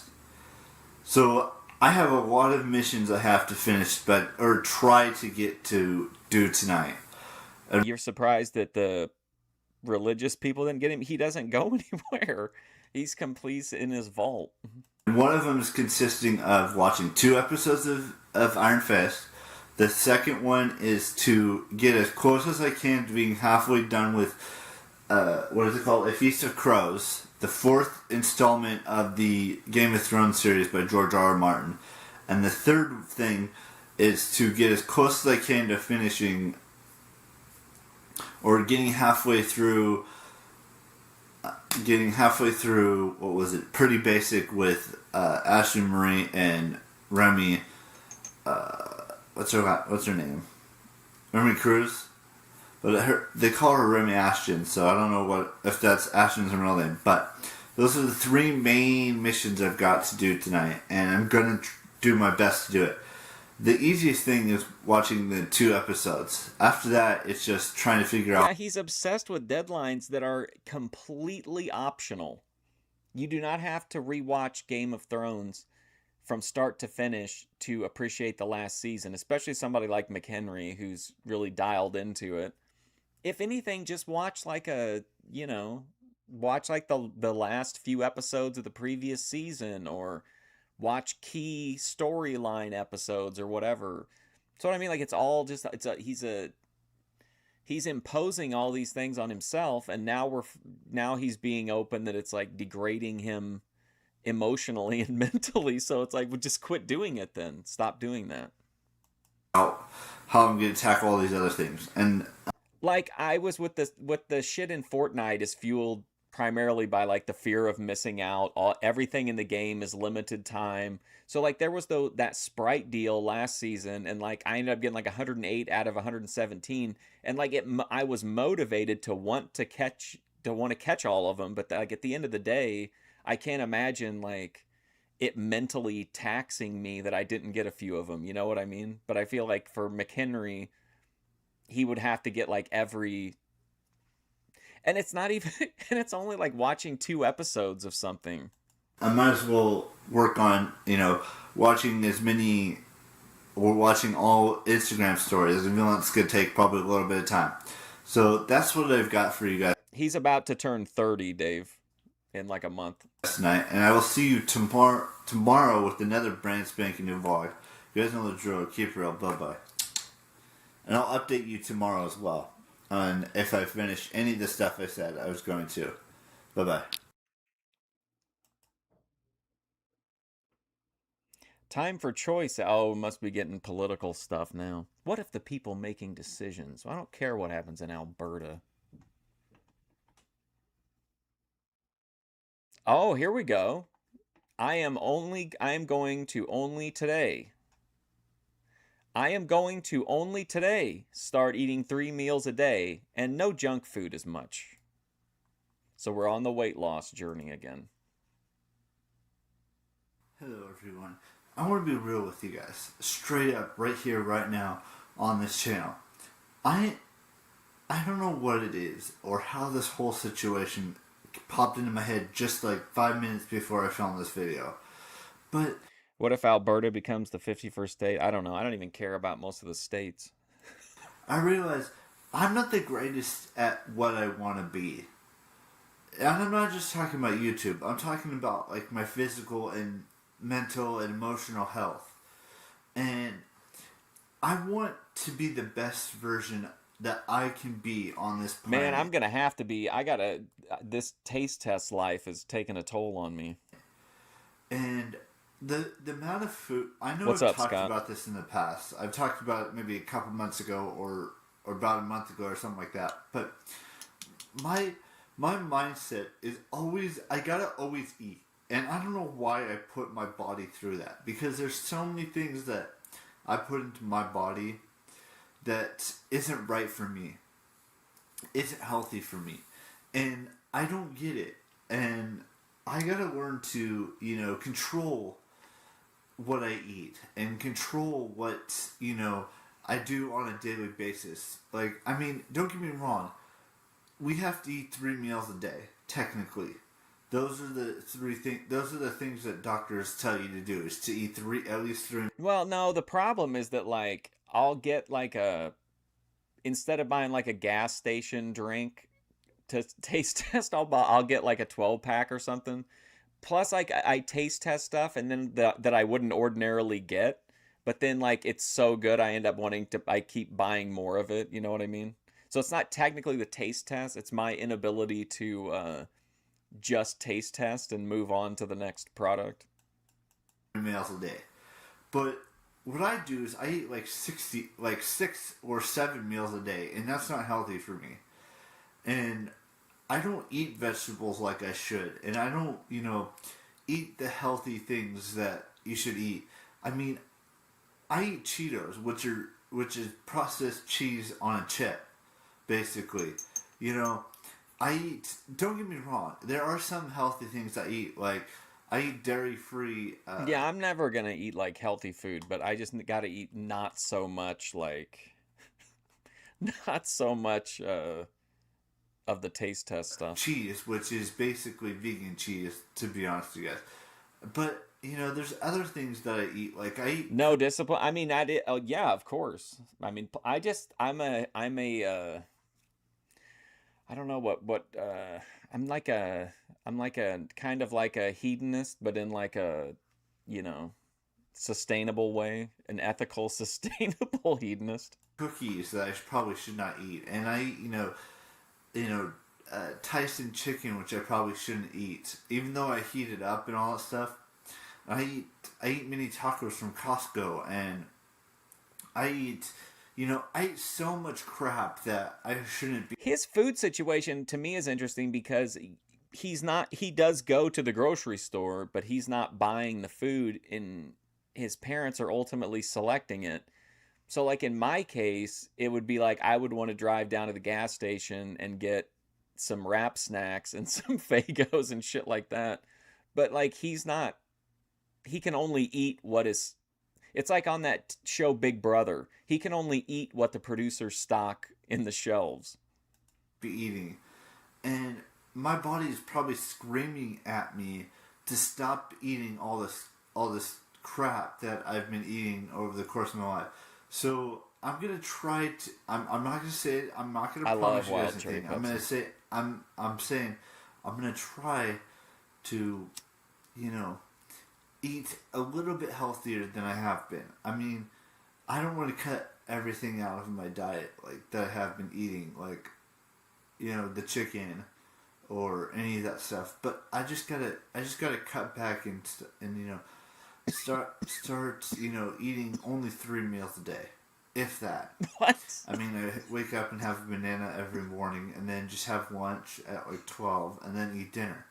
But I don't know why I keep eating. So he does eat lunch at lunchtime. That was kind of something I was wondering if that was part of his. Like if you wake up early in the morning, or at least in the morning, and you have breakfast, then kind of like you're naturally guided through your day to an extent. You know what I mean? But if you're sleeping if your sleeping is all fucked up and stuff, then I could see you being more like, just grabbing, scavenging kind of, because you're not on like a normal schedule. Eating these things that are Supermarket destroying my sweep? body and destroying everything. That's my heart's probably is gonna probably have issues when I get older. Dude, if they had supermarket sweep nowadays and you could just keep the groceries, I feel like people would be lined up to go on that show. My brain's gonna probably start going pretty soon, with the next like 10-15 years. What? Pretty soon with my brain's gonna probably start going pretty soon, with the next like 10-15 years. So he's saying his brain is going to be gone in the next 10 to 15 years? We're 7 years into that 10-year estimate. Wonder why he thinks his brain's going to fuck up in 10 to 15 years. Also, why does he want to stay on YouTube for 43 more years if his brain is going to be gone in 10? My gut's probably going to get like super huge, and I'm probably not going to be able to walk as much as I would like. So I got to start, doing things that are healthier for me. And I'm not going to ask you to hold me accountable. I got to hold myself accountable. No, of course not. Of course not. Can you imagine?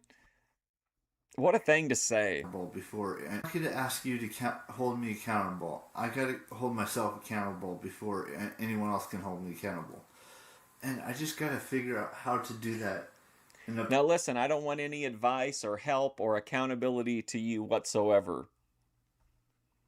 Positive way, and do the things that will get. Does he still eat Cheetos? I don't know, probably. But maybe he eats Cheetos, but not too many Cheetos. Me to, be the best version of myself, and not have this big old belly like my dad has. But ooh, really, McHenry? Really? Wow, dunking on his dad. I cannot believe it. Like, have this, be the best version of myself, and not have this big old belly like my dad has. But like, I need to focus on what my body wants and what it needs, because right now all I'm doing is just stuffing stuff down my throat, which I probably don't need to be stuffing down it. Don't get me wrong, I will eat red meat or chicken or some sort of fish, but I just need to stop putting all this. It just seems to me, in my mental state and my heart are telling me that, look, you're not eating healthy, and you need to figure out what you want to do with your health. because your health is going to start depleting, and and it's not healthy to be eating Do Cheetos. you think that contributes to his kind of I don't want to use the wrong word here because people are sensitive about it, but like do you think that's why he kind of like eats to excess, or like eats like just whenever as opposed to eating meals, is because he does feel that like crush of time? You know what I mean? Does that make sense? Because I feel like I've definitely justified like drinking a 6 pack of like Bloomer's cream soda by saying that like I'm gonna be dead anyway. Like, so what's the big deal? I wonder if he feels the same way, because he's also very existential in his thinking, especially in terms of passage of time. So maybe he's just thinking in the moment, like, fuck it, I'm gonna, you know what I mean? My brain's gonna be depleted in 10 years, so I might as well eat, this whole box of Costco mini tacos. It's not healthy to be eating popcorn every single night. He did, It's not Dave. healthy to be eating like 20 times in a day.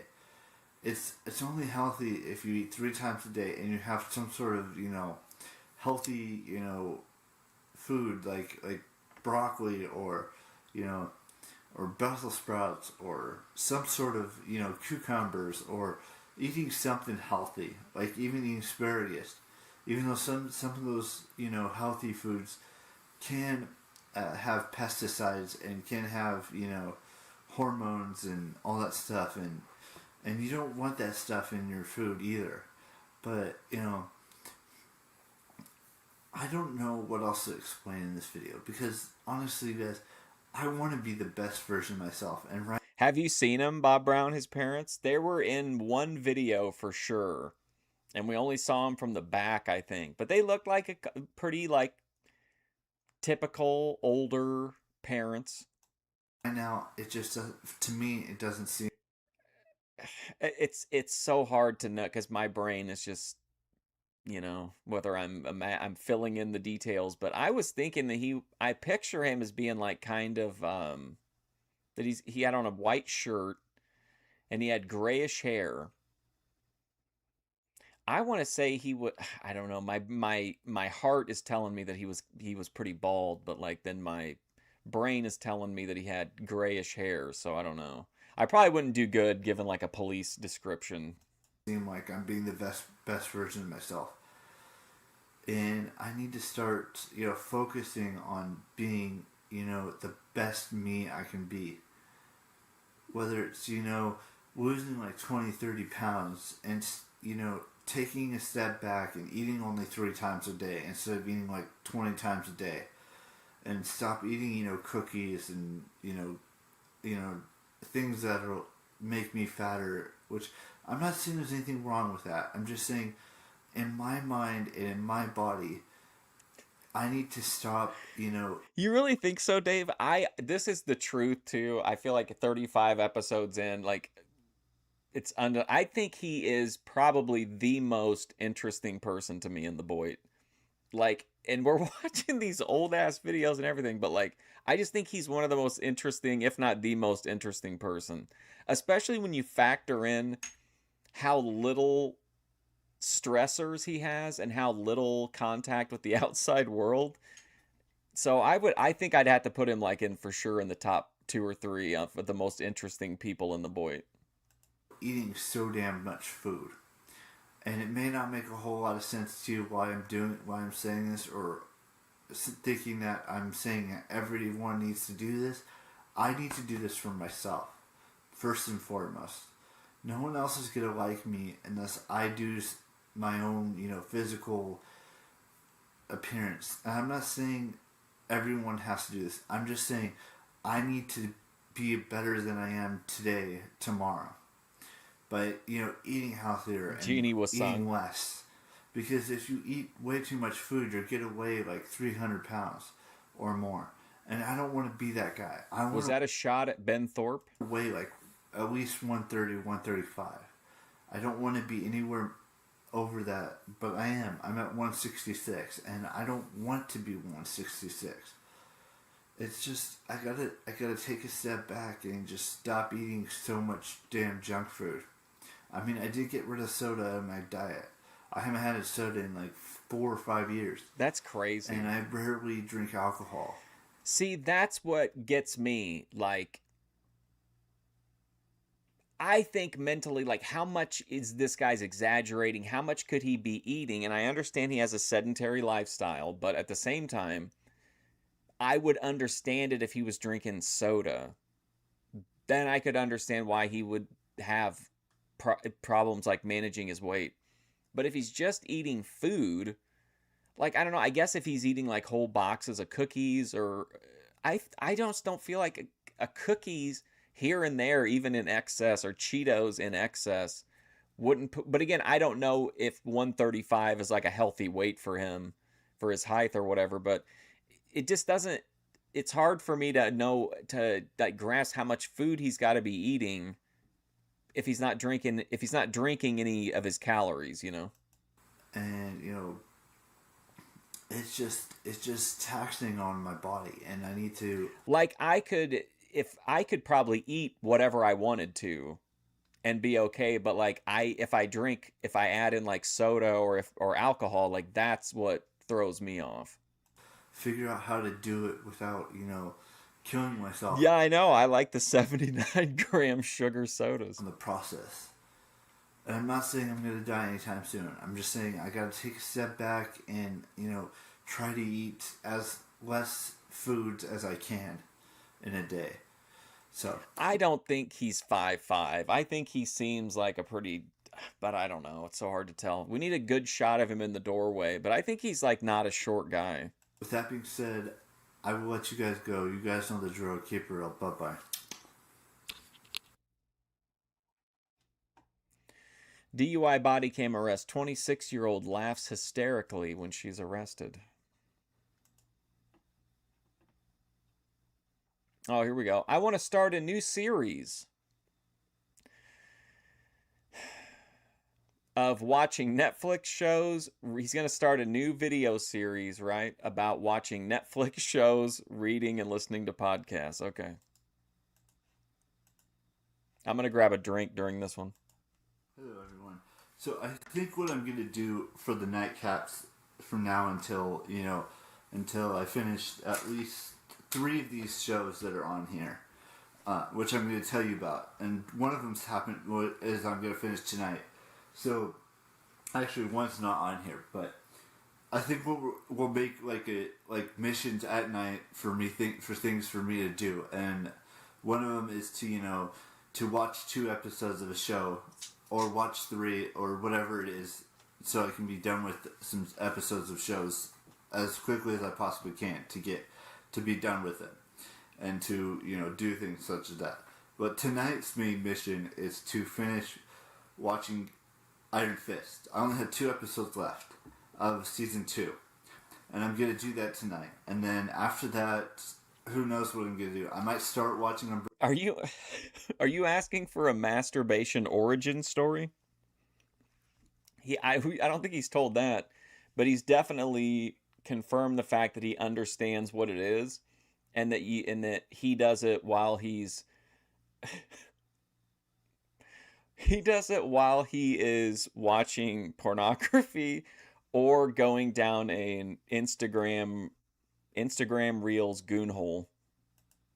Umbrella Academy, which is another show that I want to watch. I actually have a Moon Pie review from like 6 or 7 months ago that I forgot to post. 10 episodes long. So here's all the shows. I want to do like a quick rundown of all the shows that. Also, Moon Pie has good lore for me because that's how I got banned from Wings of Redemption's chat back in the day, and made it into a Lummox video. I have on this list. Now, I have not put Umbrella Academy on here yet, but yeah, the Iron Fist show on Netflix. That's gonna be the next show I start watching. Well, it was on Netflix then. I don't think it is anymore, right? On here, I have Iron Fist, 2 episodes left. You know, Umbrella Academy's 10 episodes long. So that's after that one. Then we got Narcos Mexico, 10 episodes. Punisher, 2 seasons. Riverdale, 2 seasons. Luke Cage, 2 seasons. Narcos, 3 seasons.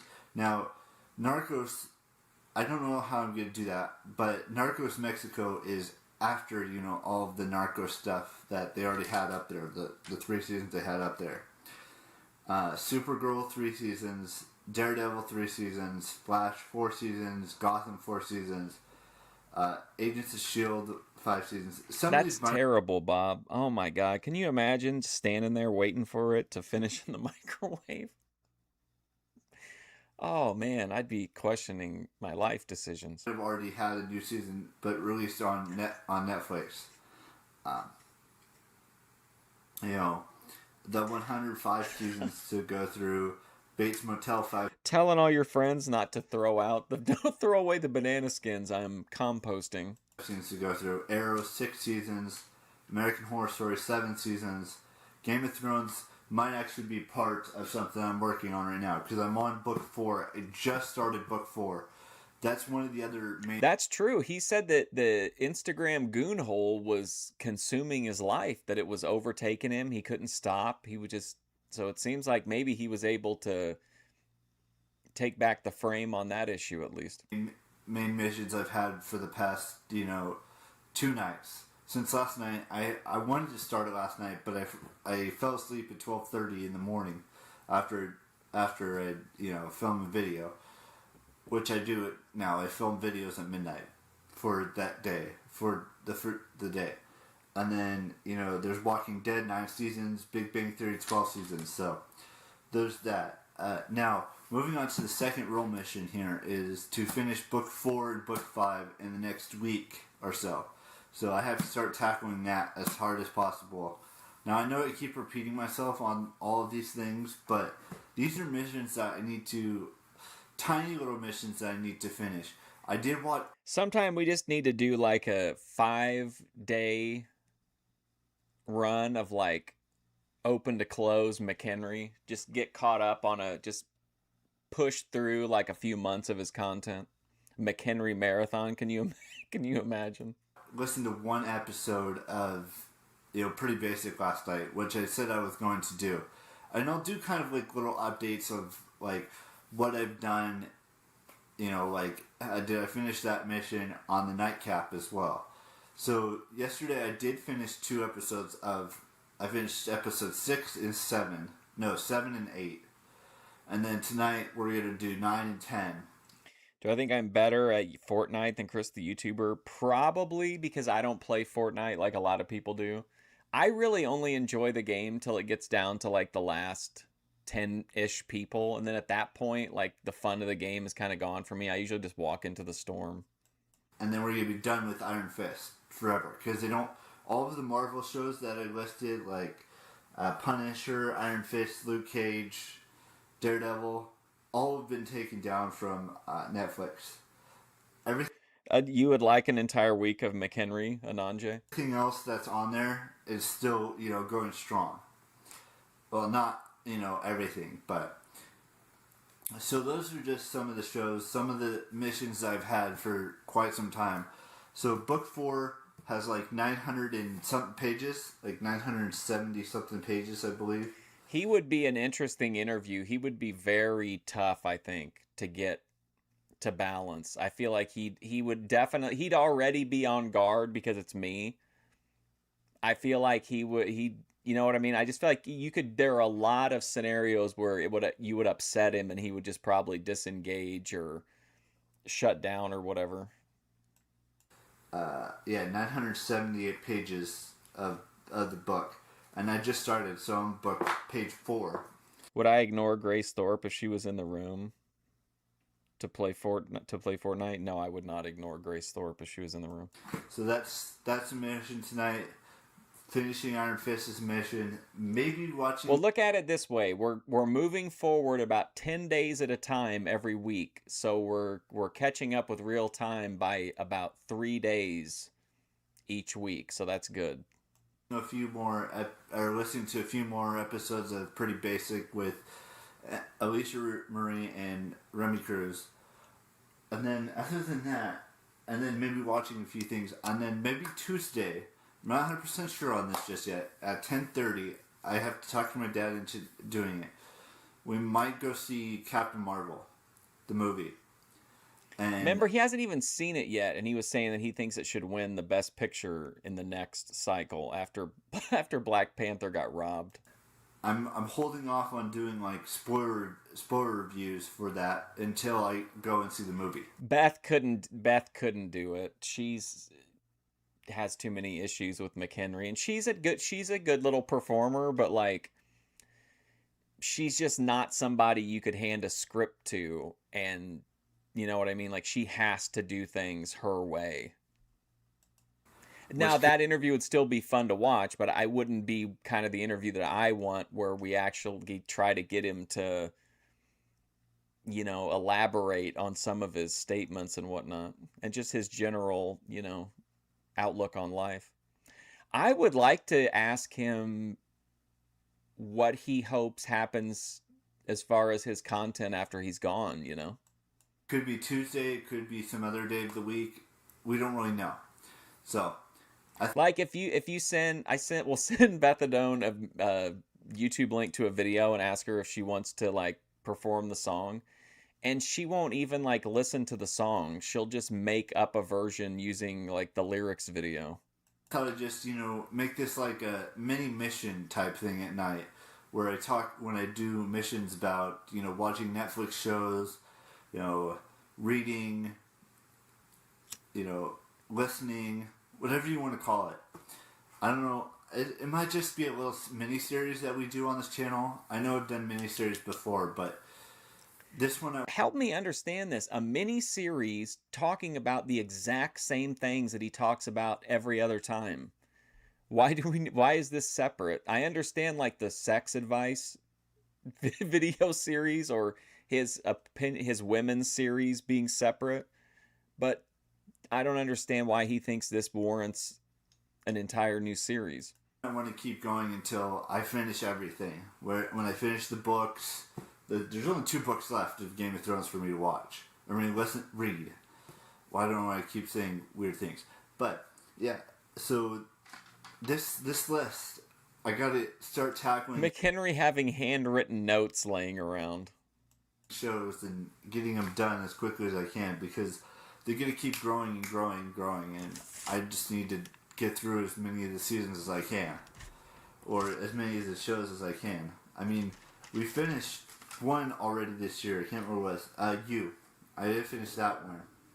Iron Fist we finished tonight. I mean... No disrespect, you don't want sex advice from this guy? Well, luckily for you then, I think the series only lasted 1 episode. Maybe, I think the women's series... He promised 7, and I think we got 4 total, maybe. Just basic stuff. So, I did get my California Real ID today, so I can start using that for anything I do from now until my 35th birthday.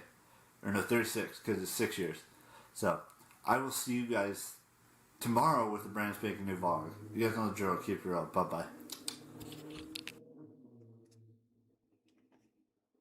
Whoa, look at this shirt he's got on here. This was 34 minutes ago. I have 3 adventures outside womb. Okay. I have 3 adventures outside womb. Want to go on in next... whatever. I have 3 adventures outside womb.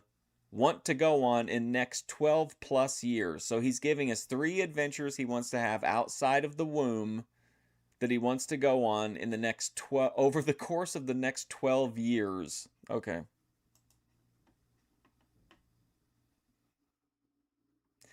Here we go. Ananje, this is your moment to breathe a sigh of relief. I am going to be uploading only 1 video a day until September. Then it will be 2 again. So we'll cruise through the spring and the summer into the fall with only 1 video a day. Hello everyone. I want to go into an explanation of why I'm What's doing up, Montero? It's getting confusing to see what days. I know It did look like Robin. I've done daily vlogs for for all of the 2 years, almost 2 years. We still got like 6 more months before that. But I wanted to tell you guys this. Look, I know a lot of people are not going to like this. I know a lot of people are going to think I'm like taking a step back or I'm getting burned out. That is not the case at all. The case is, look, there's one too many videos every day for the past like 5 months. And I'm going back, I was going through my things and I was confused at which days go to which days. But I'm still doing daily vlog. The thing of it is, I'm only going to do one video a day. Until, maybe like September, right around the time we hit 2 years of consecutive vlogging. But from Let's hope he just forgets about it. I think he might. Let's hope. now until then, we're only doing one video a day for the foreseeable future. Or up until September. Because it's just getting so, waterlogged, and I have to click on the, I'm not It's getting so waterlogged. trying to complain or anything. I'm just saying, sometimes it's hard for you guys to view videos and figure out which day is which day. So I'm gonna take one video a day up until September, and then maybe from September to December we'll do 2 videos a day again. But right now Yeah, Craig Fingerling told him they couldn't afford the lavish budget on a second shoot every day. need to focus on doing one video a day. And this would be good for, Vegas. Because I want to do one video a day. And then have, we'll do, separate videos for, separate days. But, and it'd be easier for me to do it that way because, I guess we should mark the day here. March 10th. So he made it January, February, and 10 days into March doing the 2 videos per day. That's pretty good. I would have to film It took us so long to get to this point, though. 16 videos in advance. Because if I did 2 videos a day and I'm gone for 7 days, basically, even though that's 14, I did bad math, but that's a lot of videos to pre-film. And I'm not saying I can't do it. I could totally do it. It's just looking at my page, it's getting harder and harder to differentiate which days. Oh, do you feel like your content is blending together, Eric, and that you could just drop in at any point over the course of 14 years and have no idea where you are because it all looks and sounds the same? I mean, what days they are. Because some say 2 days, 4 videos say 2 days, and 3 videos say 3 days ago. And I just want to be able to do it so I can see I know there's going to be a whole lot of backfire for this, but What? that's what I want to do, guys. It's in the best interest for me. There's going to be a whole lot of backfire over this. So you guys can only see one video a day. And I'm ready to, and it would make it easier for me to only film 6 videos for that week I'm gone, or pre-film. I'm not saying we're gonna, I'm gonna need to, I want to have something back up just in case, something were to happen and I couldn't upload that day. So it'd be easier just... I honestly feel like if you're not no comments, but he could have deleted them as well. He does a lot of that. In my opinion, you need to be doing a vlog every day. You don't need to be uploading a vlog every day. You should be making a vlog every day if you're a daily vlogger. That's what I think. Just do it 1 day video a day for the and up until September, and then we go back to 2 videos. It just seems fair to me to do that, and it'd be easier for you guys to only watch 1 video. And I'm not saying I'm gonna do this for a long time, maybe just 4 or 5 months, or 5 or 6 months, but it's just a McHenry marathon. McHenry would be one of the tougher people to marathon, but I mean, I could probably do it. When I was on Twitch, doing 24 hours was not a rare thing. I mean, everybody did though. It's just, so I could probably make it quite a while. It would be easier because I've been doing daily vlogs for the past 542 days or whatever it is, 543 days or whatever it is, and in my brain it's it's been miscombobulated, and it's just giving me headaches to figure out which days I've. Don't get me wrong, I've uploaded every single day. It's just when you upload 2 videos a day, it can get taxing, and not in like giving money back to the government or anything like that. It's just Excuse me?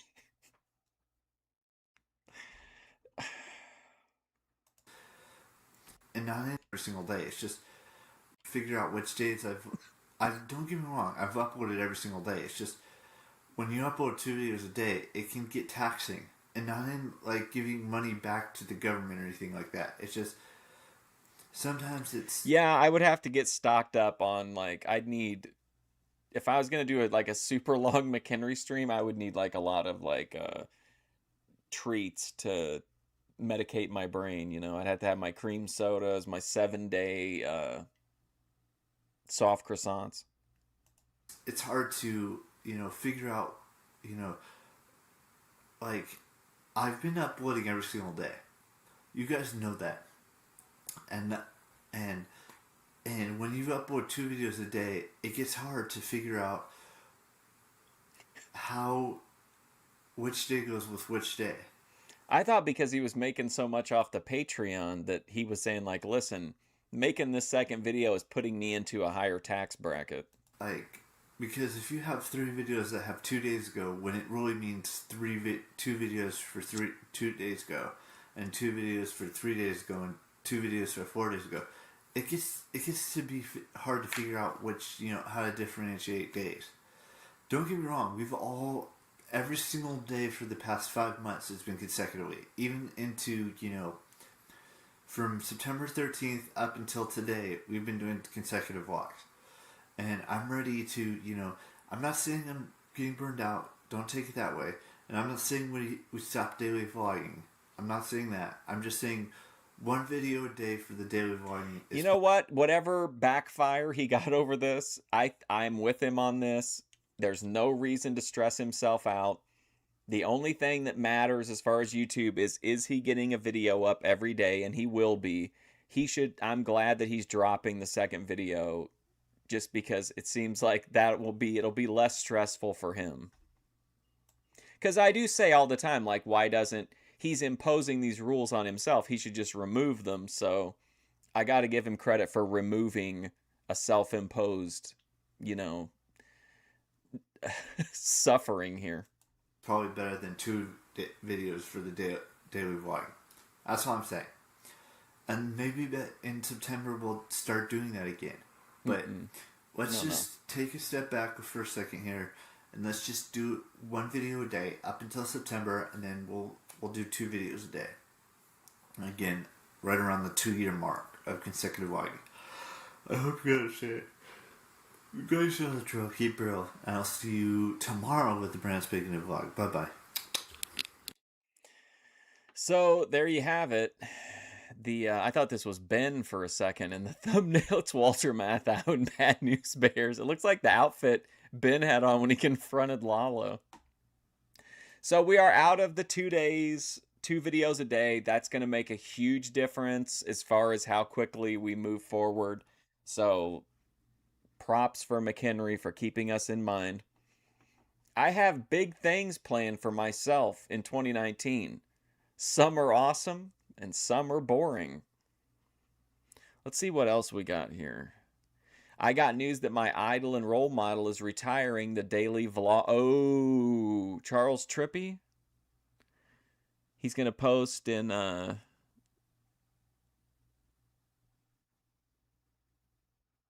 Oh, wow, look at this. I am going to be the greatest of all time when I retire from YouTube 43 years from now. I can't wait to get to that one. All right, here we go. I have big things planned for myself. Hello everyone. So I wanted to give you kind of, tell you guys what That was a whole lot of nothing? What do you mean? my plans are for the foreseeable future. Because, I have a couple of things planned over the course of the next 6 months. And one of them being that we're going to Vegas next month. And that's the most important thing. That at the end of next month, I'm going to be in Vegas for 6 days and 5 nights. No, 6 days and 6 nights. Or 7 days and 6 nights. Something like that. And I'm going to do everything I can. You guys know that. But there's a bunch of other stuff that's Yeah, that's that Netflix show he was talking about, Umbrella Academy. happening. Like, for example, this Sunday is St. Patrick's Day. And I'm not wearing my green. Actually, technically, I'm wearing green. I'm wearing green basketball shorts right now. But you can't see them because you only see. Yes, he does immensely stresses himself out. Yeah, I feel like McHenry's videos are kind of what you want to get out of them. They can just be repetitive stuff that just in one ear and out the other, but I feel like in the middle there's these really like poignant moments of like, humanity and especially mortality, like especially with McHenry.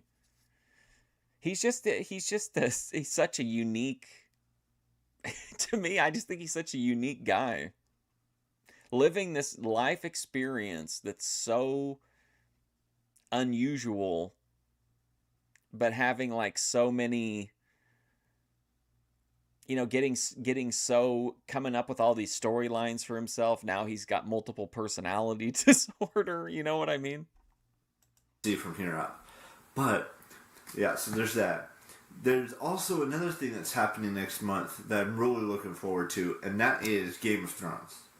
You know how much I love talking about Game of Thrones. I've talked about it so many times on this channel over the course of the last month or so. But I wanted to show you guys everything that I have Game of Thrones related that I still have yet to do to talk about and do.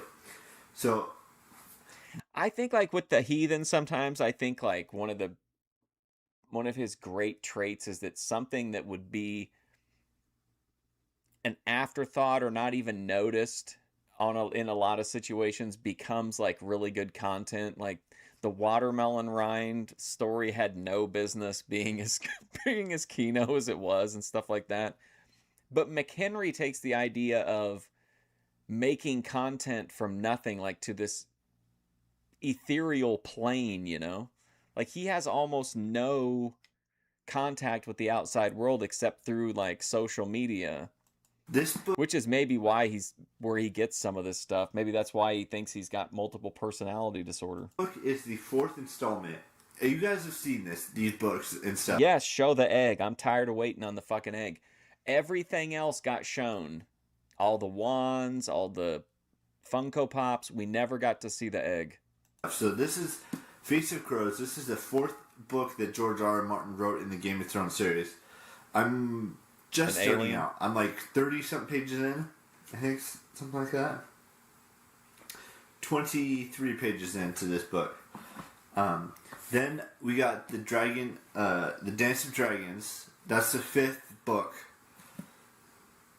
And then I've got the first DVD, first season of it, 2nd season, 3rd season, 4th season, 5th season, 6th season, even though there should be something here, but it's not. And finally, the 7th season. So that's what's happening for me. But there's also other things that are happening. For example, I'm really looking forward to possibly getting a job this year. Oh boy, here we go. I don't know where it's going to be just yet. I don't know how it's going to happen just yet. But I'm hoping and praying and, and dreaming that I get a job so I can, get some more money. So I can go to some more VidCons and go to more Sacramento Comic Cons and maybe even go to, but you guys already all know this because I've said this so many times in the videos before. This year, it's because I am turning 30. I need to start focusing on, being better at me. And that means getting a job and getting my 2019 was the year of self-improvement. No, I'm sorry, self-love and self-discovery for McHenry. Or was it for EMAC? I don't know anymore. Lessons. But I did just get my Real ID card 2 days ago in the mail. So there's that. Also, I listed them a couple times already in this video, but there's that. There's also one thing that I'm really looking forward to. And hopefully they'll let me have one day off, wherever that job is, that starts sometime after I get back from Vegas. Is that I get to go to Sacramento Comic-Con for the third time in 5 years. I think it's been since 2014. Man, that'd be it. What was that one story called? The Gift of the Magi? Like, McHenry, in order to get to VidCon, needs money, so he gets a job so that he can get the money, but then the job won't give him the day off, so he can't go to VidCon anyway. In 2019, so I've been to most of them. The only ones I haven't been to are 2015 and 2016. There was supposed to be one last year, but they postponed it until September of this year. So I might or might. What if he finally got, like, what if he actually did? What if he actually, like, pre-bought his shit for 2020 for, like, VidCon and stuff? Might not be going on September 21st this year. It all depends on when I get a job and if they allow me to take that one day off. Was Eric McHenry the guy who crossed the line with Imaru? Off to go to Sacramento Comic-Con down in Sacramento, but you guys already know about Sacramento Comic-Con because I've been to 2 of them already, and I've already filmed 2 of them.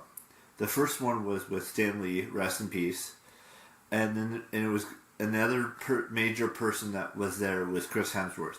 Now the one I went to in 2017, and it was 2015 and 16 that I didn't get to go. One of them got canceled or something. I can't remember. There's been 5 though. I'm pretty sure 4 or 5, something like that. And the one I went to, the last one I went to was in 2017 because they didn't have one last year, and that was 2018. So that one. Can you imagine if it was? Oh my god.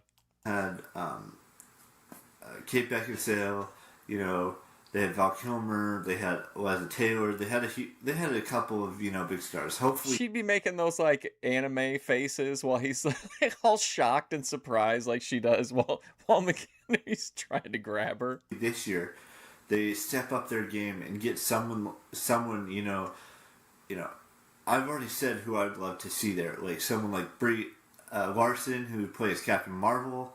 Someone like maybe even Scarlett Johansson. Get someone like Emma Stone or Emma Watson. I mean, there's so many people they could try and get, but those are just a few that I think they should think about bringing here.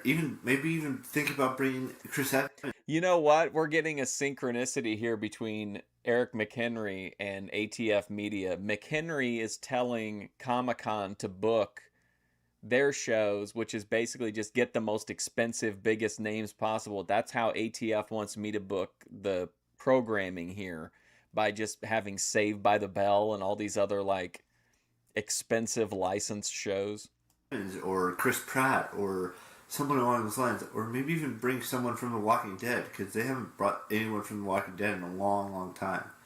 Not since the first one. No, that's not true. They did bring Michael Rooker in 2017, but he hasn't been on the show for many, many years. And they're already at season 9, so I think it was season 6 they killed him off in the show. Other than that, they really haven't had any Walking Dead cast members that have come here. Maybe they bring back Norman Reedus, because he was here the very first year they had it. Or, maybe bring Andrew Lincoln, or, Chandler Riggs, or, Caitlin Nakin. I'm just throwing names. You just hear the same stories from him so many times, and it just, for like a second, sometimes my brain is like, I've heard this before. Because he gave an almost identical rant about Michael Rooker like 2 or 3 times in 2019 leading up to this. Out there, but those are some cool. That would be cool. Or Denai Gura. I don't even know how you pronounce her name, but she's also in the show. And the girl that plays Judith, I can't remember her name. But yeah, I mean, someone that. Yeah, and then he wanted me to play To Catch a Predator, and I was like, okay, that's, whatever, that may be. And then, of course, it got my stream taken down. They did bring John Bernthal a couple of years ago as well. I think that was the first one that they had here. But I'm not saying you guys should, contact anyone or anything like that. I'm just saying those would be some cool people to invite. Maybe even bring Amelia Clark here, or Sure. Sophie Turner, and have her husband or her future husband Joe Jonas. I believe that's who it is that she's about to marry. Or bring Macy Williams, someone from Game of Thrones. Oh, Kabaddi got me. Was like the closest to a Slugga incident where they were very upset about it. From Walking Dead, or someone from They maybe were even very Natalie upset. Dormer, even though she's no longer on the show. Just think about it. This year is going to be all about going on more adventures, getting a job, and doing more fun things. But for right now, I need to focus on reading these last 2 books of Game of Thrones and watching these Game of Thrones seasons, and that's what I'm going to do. And I'm going to do it to my best of my ability.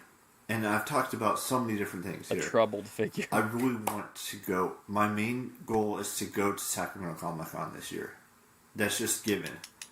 I've been to 2, like I said, and I want to go to my 3rd.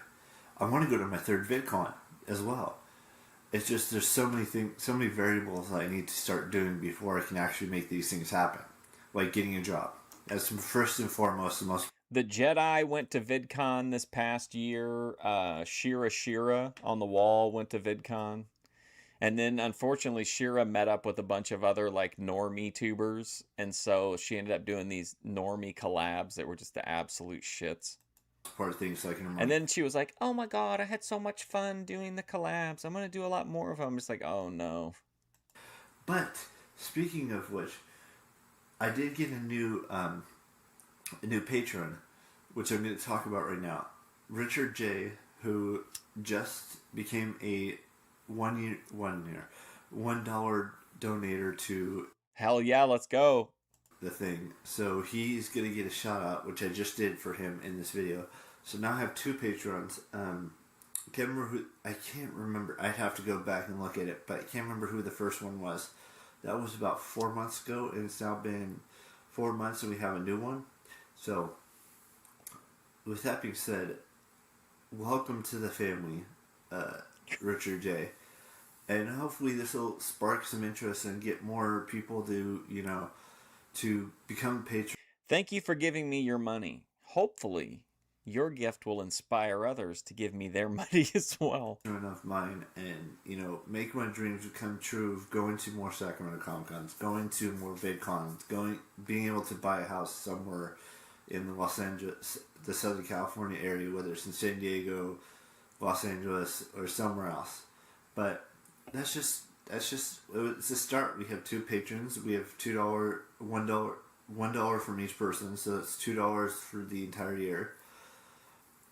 And then we'll just see how things turn out. But I will let you guys go. You guys know the drill, and I will see you tomorrow with a brand spanking new vlog. Bye bye. Welcome to the family. Ooh, Jeannie Wasung. Investing with Zach. I got news that my idol and role model is retiring the daily vlog record on May 1st. So I think McHenry's been looking forward to this. He was always thought that he could maybe win this thing through a war of attrition. And now he, in theory, will have a concrete number that he needs to get to in order to take the record.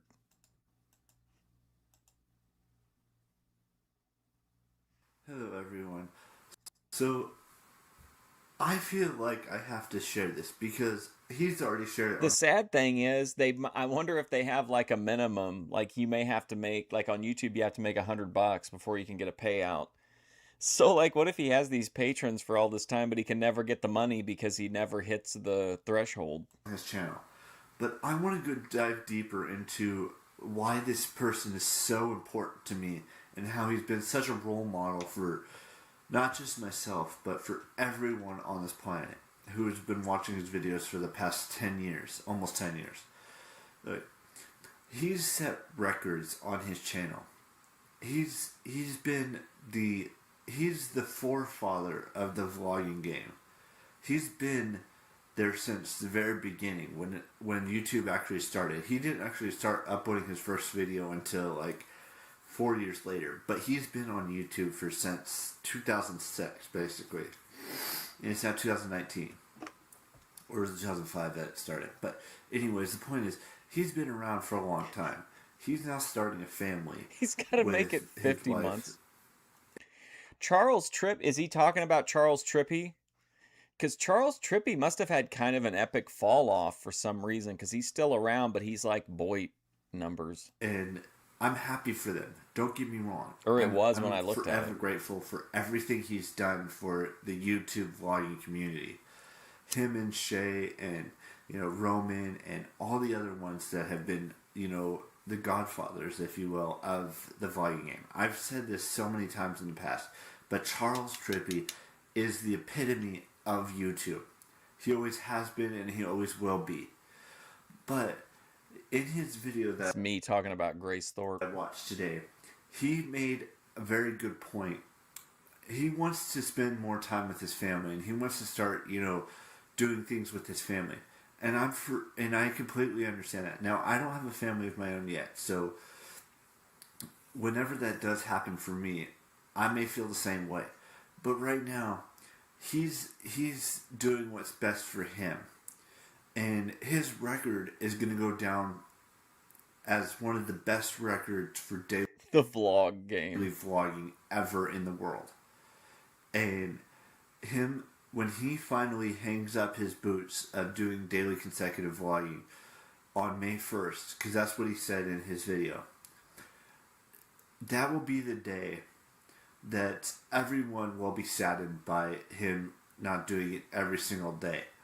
But there's so many opportunities, there's so many doors in front of us that are going to be not going to be handed to us, but we're going to be able to walk through so many doors now.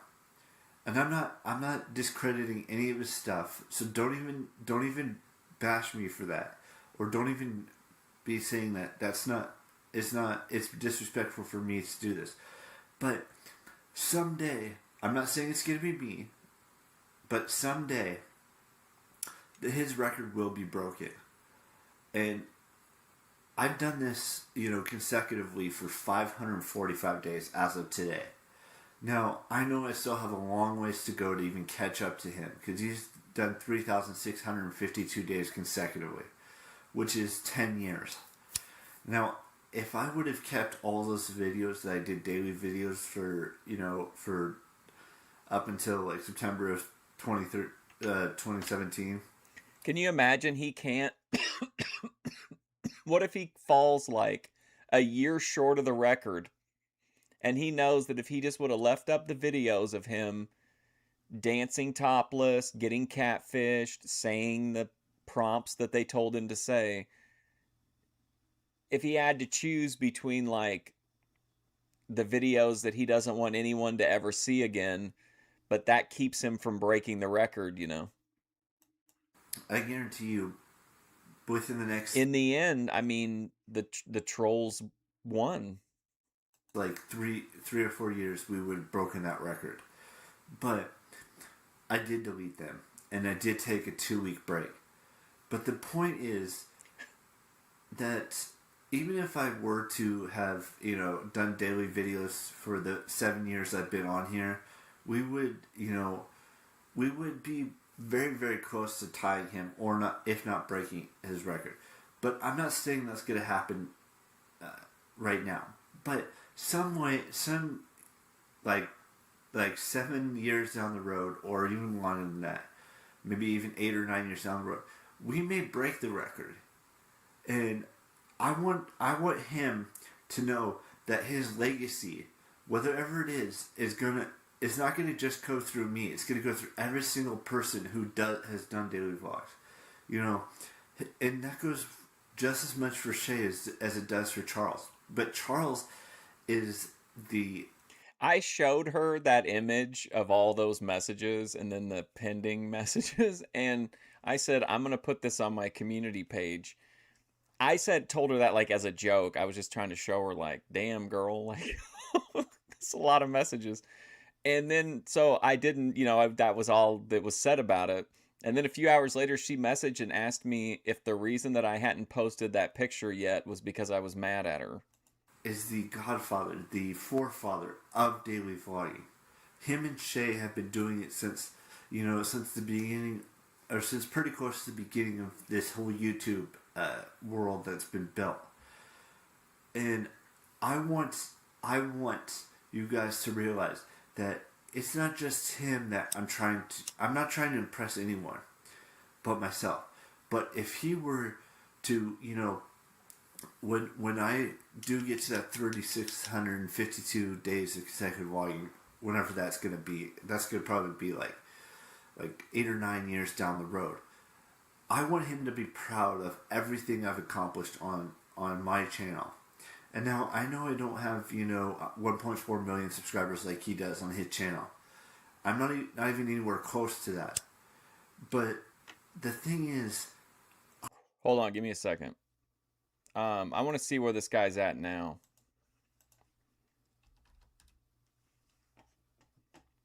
It's kind of a landmark moment for McHenry. Okay, Charles... Whoops. Charles Trippy. Okay, so he has two accounts. This is the one that he's talking about. Oh, he said it was Charles and Shay.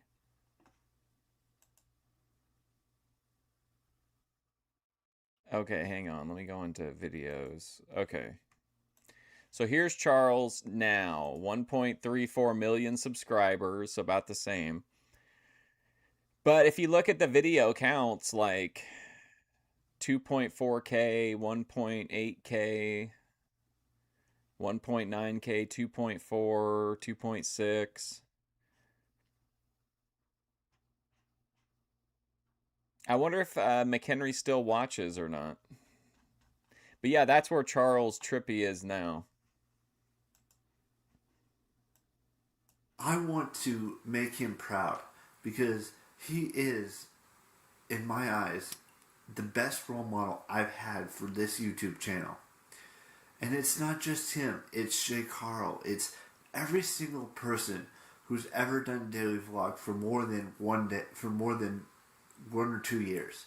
Because it's a rarity to do daily vlogs for just 1 year, let alone, Well, I think on the reason the reason the subscriber thing stood out to me is because he said in this video 7 years ago that he was at 1.3, or would he say 1.4? So he's either really not moved since then or went down slightly. 10 years. He's been doing this daily consecutive vlogging for 10 years on May 1st. And I've been doing this only for a year and some change. We're getting closer and closer to 2 years. September 13th, it'll be 2 years. But there's so many more years to be had before I can even think about catching him.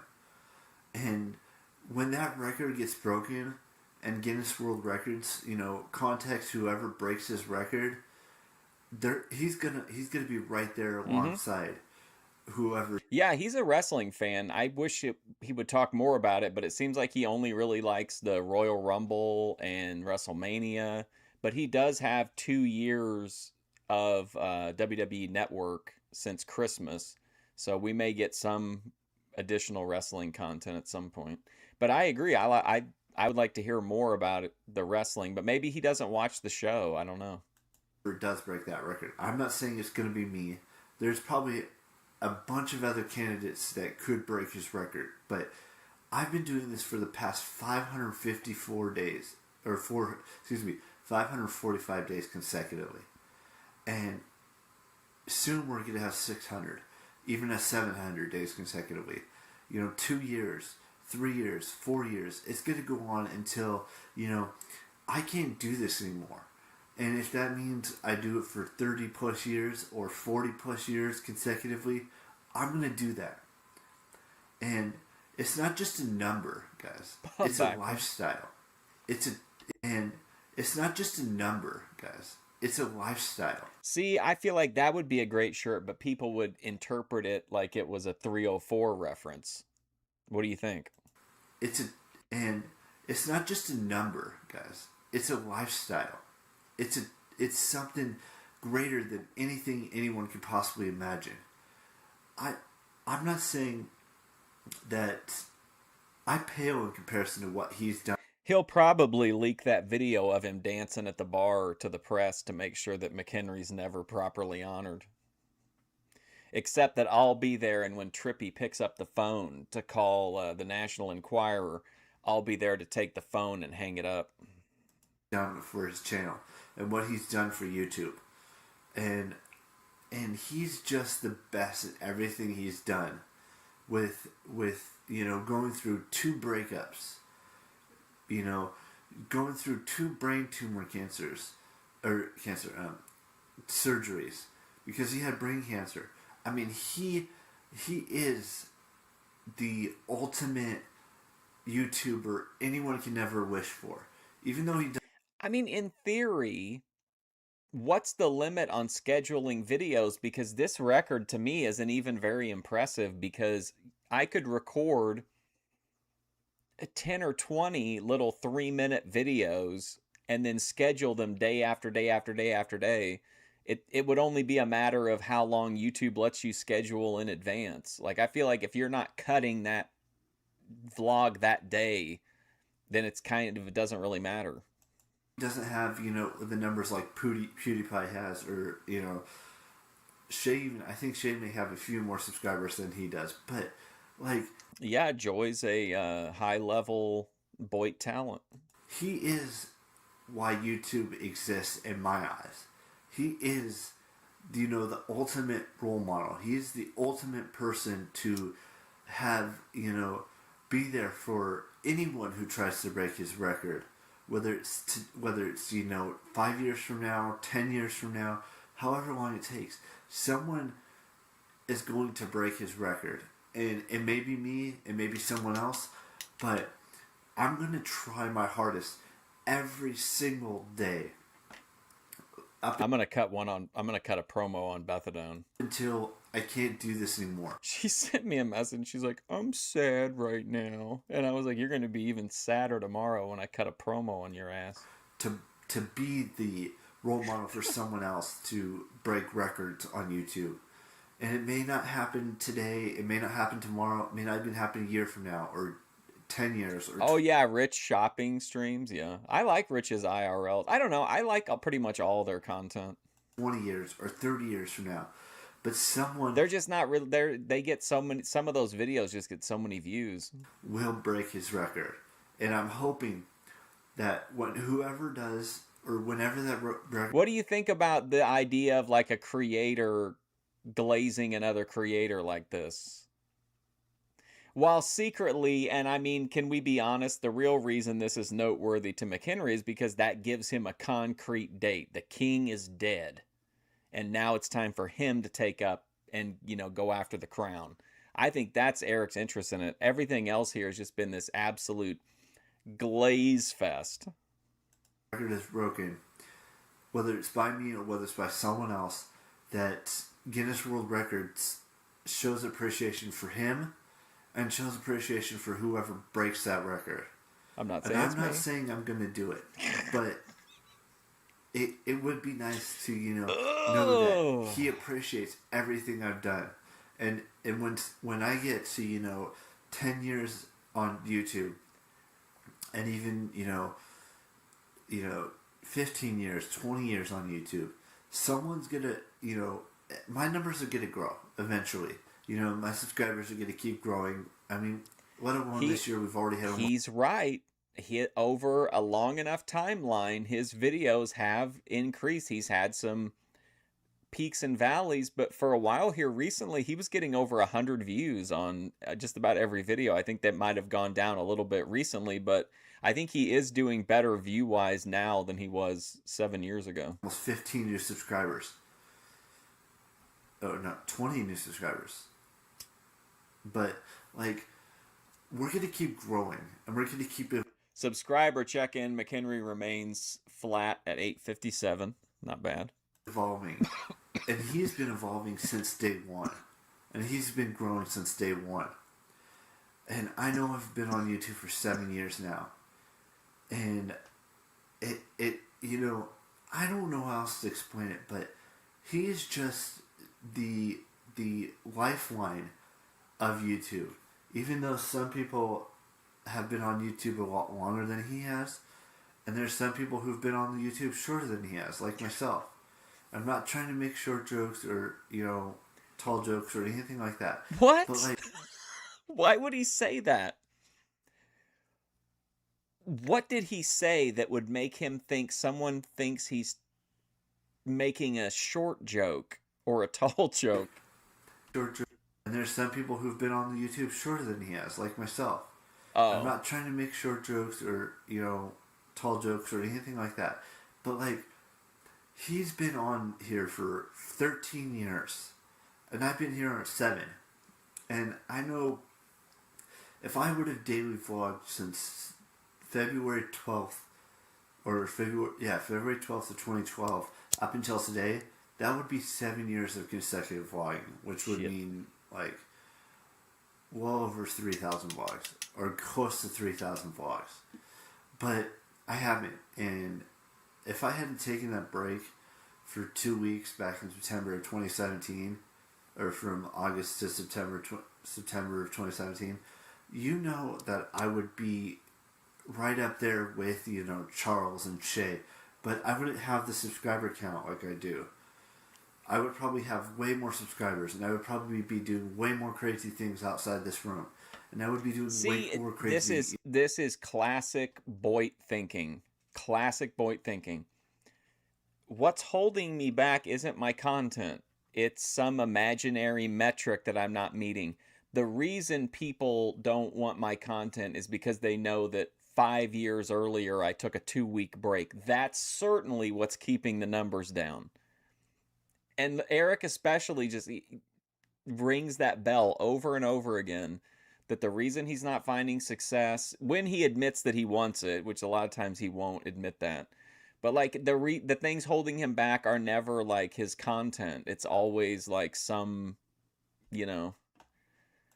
adventure, algorithmic censoring, isolating, and terrorizing.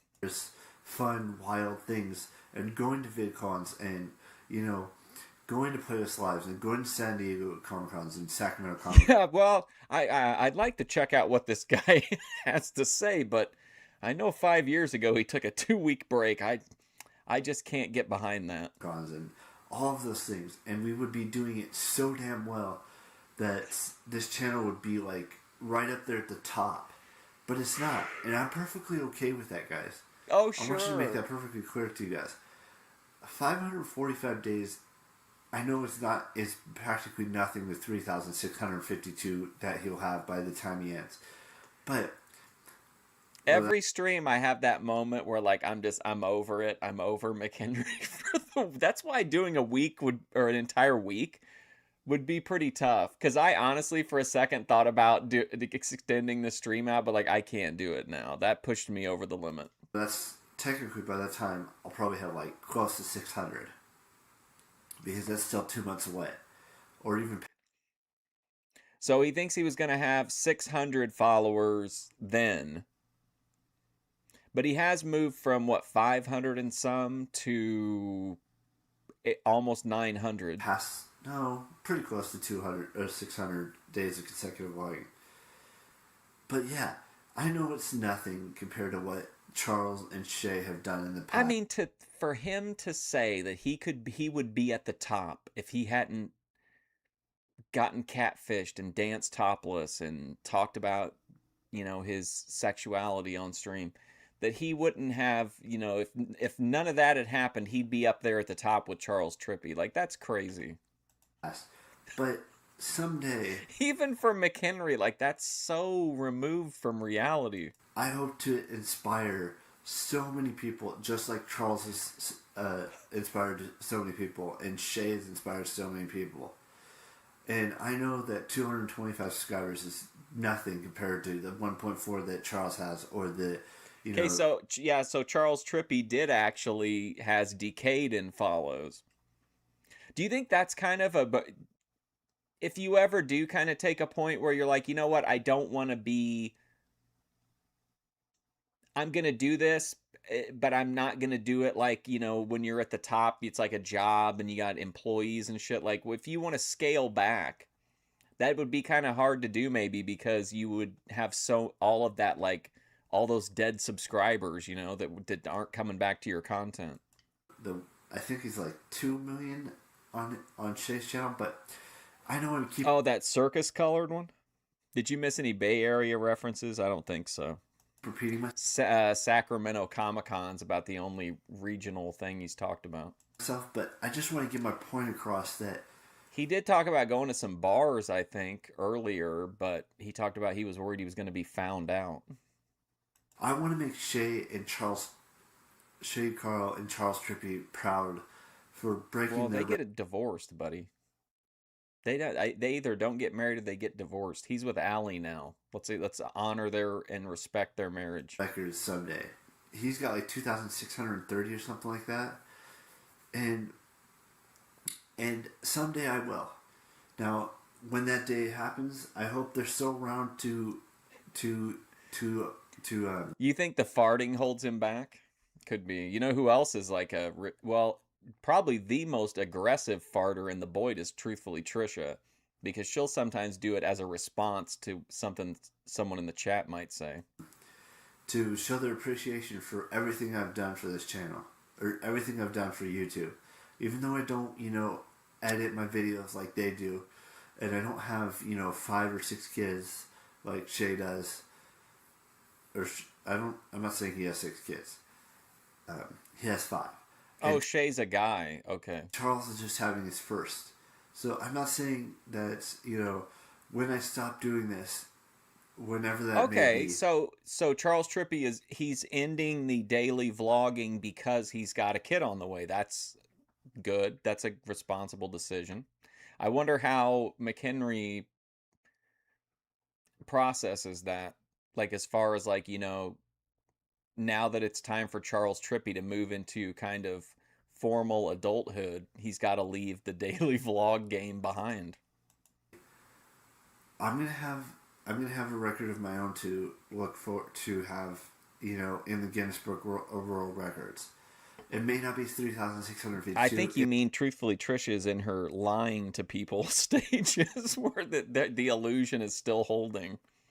I hope for her sake she does get it together, but I think it's kind of like Bethadone. I don't think she's ever really going to get where she wants to go being online all the time.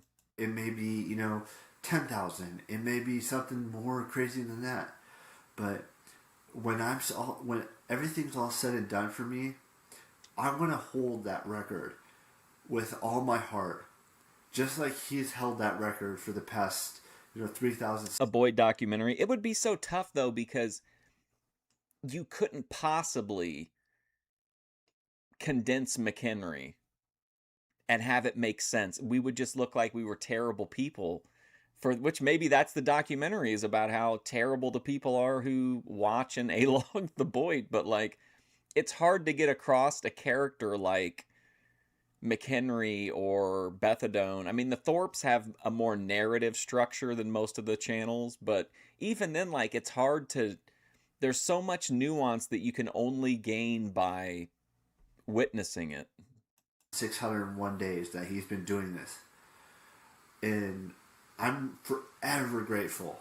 And I don't mean to disrespect Charles. I don't mean to disrespect anyone who's been doing. My dream project, as far as the Boyd, would be a docu-series where each episode is one person, and that way you could like dedicate an hour and a half to each, channel. I think that would be a lot easier to get the point across, because like a documentary, you just have so little time, especially if you're focusing on like a handful of people.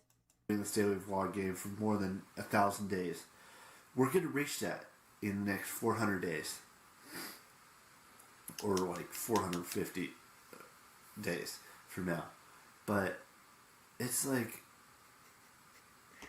it's my whole life. I think a lot of people in real life would see us as I would see us as villains. If not us, like the larger us of the viewer or the ecosystems that pop up around some of these people. Like we're pretty chill, but that's not always the case with these, orbiter systems. It's their whole lives. They've been doing this because they love it, and I love it too. And I'm not saying it's going to be an easy journey from now A what stream today? until I break the record, or if I do break the record. But it's going to be something that's going to happen. And I'm not Clarence trying is to, back. VP's back. hush up what he's done for this YouTube community, this YouTube platform, or what Shay's done. But someday, someone in this world is going to break that record. And then I'm going to try to break their record. It's an endless cycle of, people who've done this for so long, and they love it every single day. And that's what I'm trying to tell you, is that I'm going to do this out of respect for Shay. I'm going to do this out of respect for Charles. I'm going to do this respect out of for myself. And hopefully that resonates in this video today. So, with that being said, I'm going to let you guys go. You guys know the drill. Keep real. And I will see you tomorrow with a brand spanking new vlog. Bye-bye.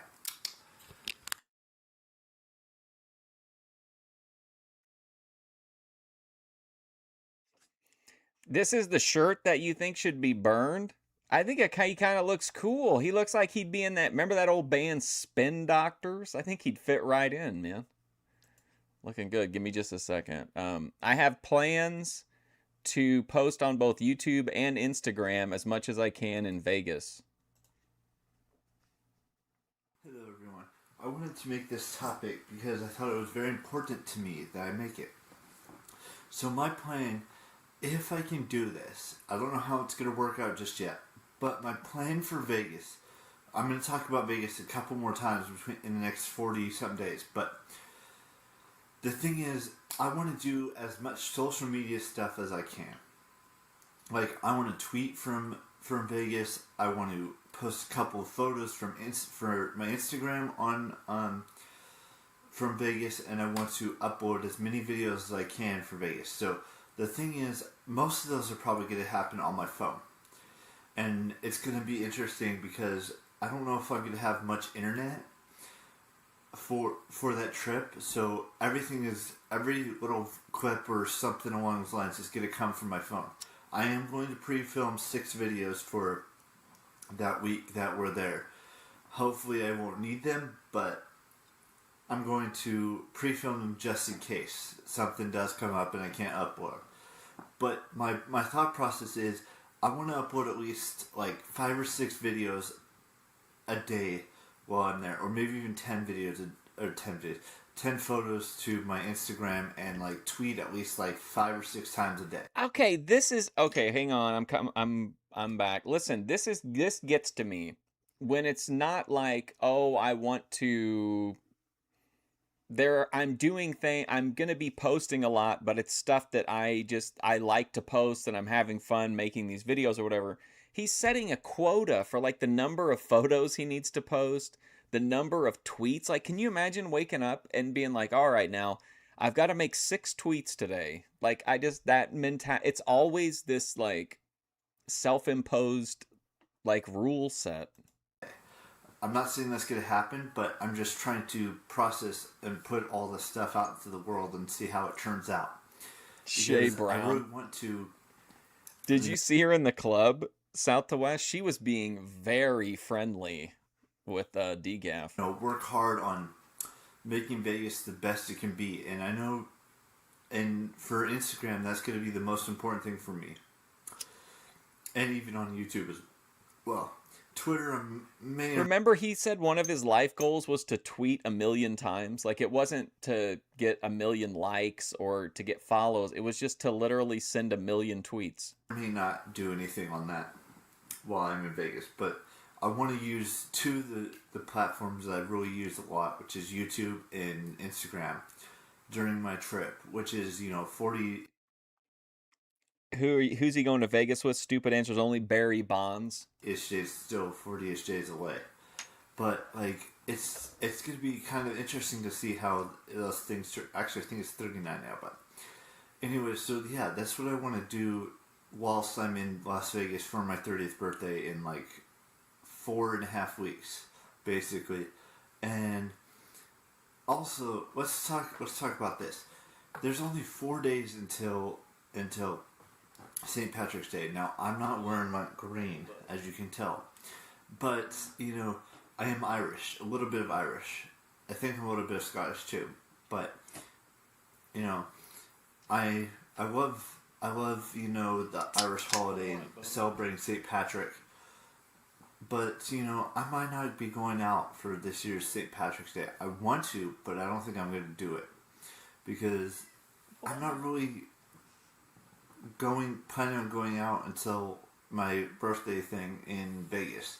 So I just thought I'd give you kind of like an insight of what I'm thinking about doing in Vegas with maybe posting like a bunch of Instagram pictures, filming a couple of videos on my phone and uploading those videos, and then pre-filming 6 videos before I go, which I'll probably do that like on April 17th.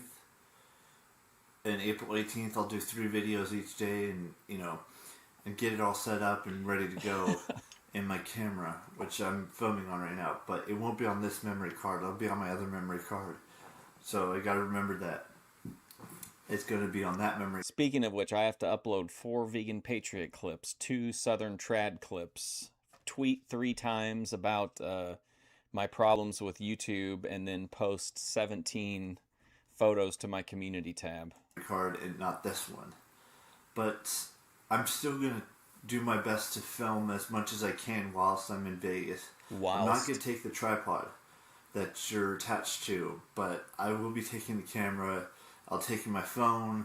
I'll be taking a lot of things and just, posting pics to my Instagram from Vegas, posting small little clips here and there, what I've been doing during that day, and stuff of that nature.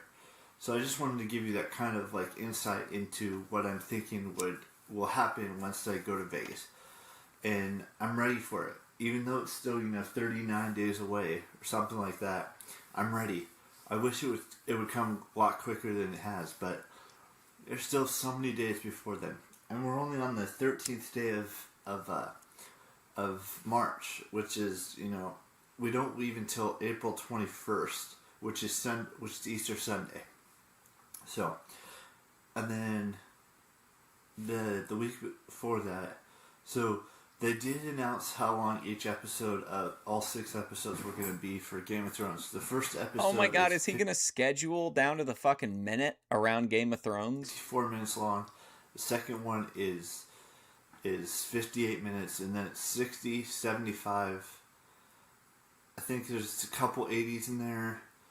And then I think there was one 70-minute episode. But or maybe there was 3 80-minute episodes. But it's like, I'm ready to see what they put in these final 6 episodes. I mean, right now I'm about to finish. My main mission right now is to finish book 4. And that's exactly what I'm going to do. I'm not going to sleep at all tonight, just so I can get done with book 4. And I know that sounds crazy, but that's what I've got to do. So I will see you guys tomorrow with a brand spanking new vlog. You guys know the drill. Keep it real. Bye-bye. So he's going to stay up all night. What a lineup. 21-year-old arrested. Rock star. What a great song. And yes, men are insecure, but not for the reasons you're thinking. Musing and amusing. Who's that? Okay. This topic. Who's this old boy? Oh. And women in the West. What the hell? This is like a rinse period. This will handle probably 5 or 6 articles of clothing. I still have to wash sheets of the laundry. All right, I'm interested in this story, but we got to come back to it. Okay, I tell you all that the NBA NHL, and men's college basketball regular seasons are...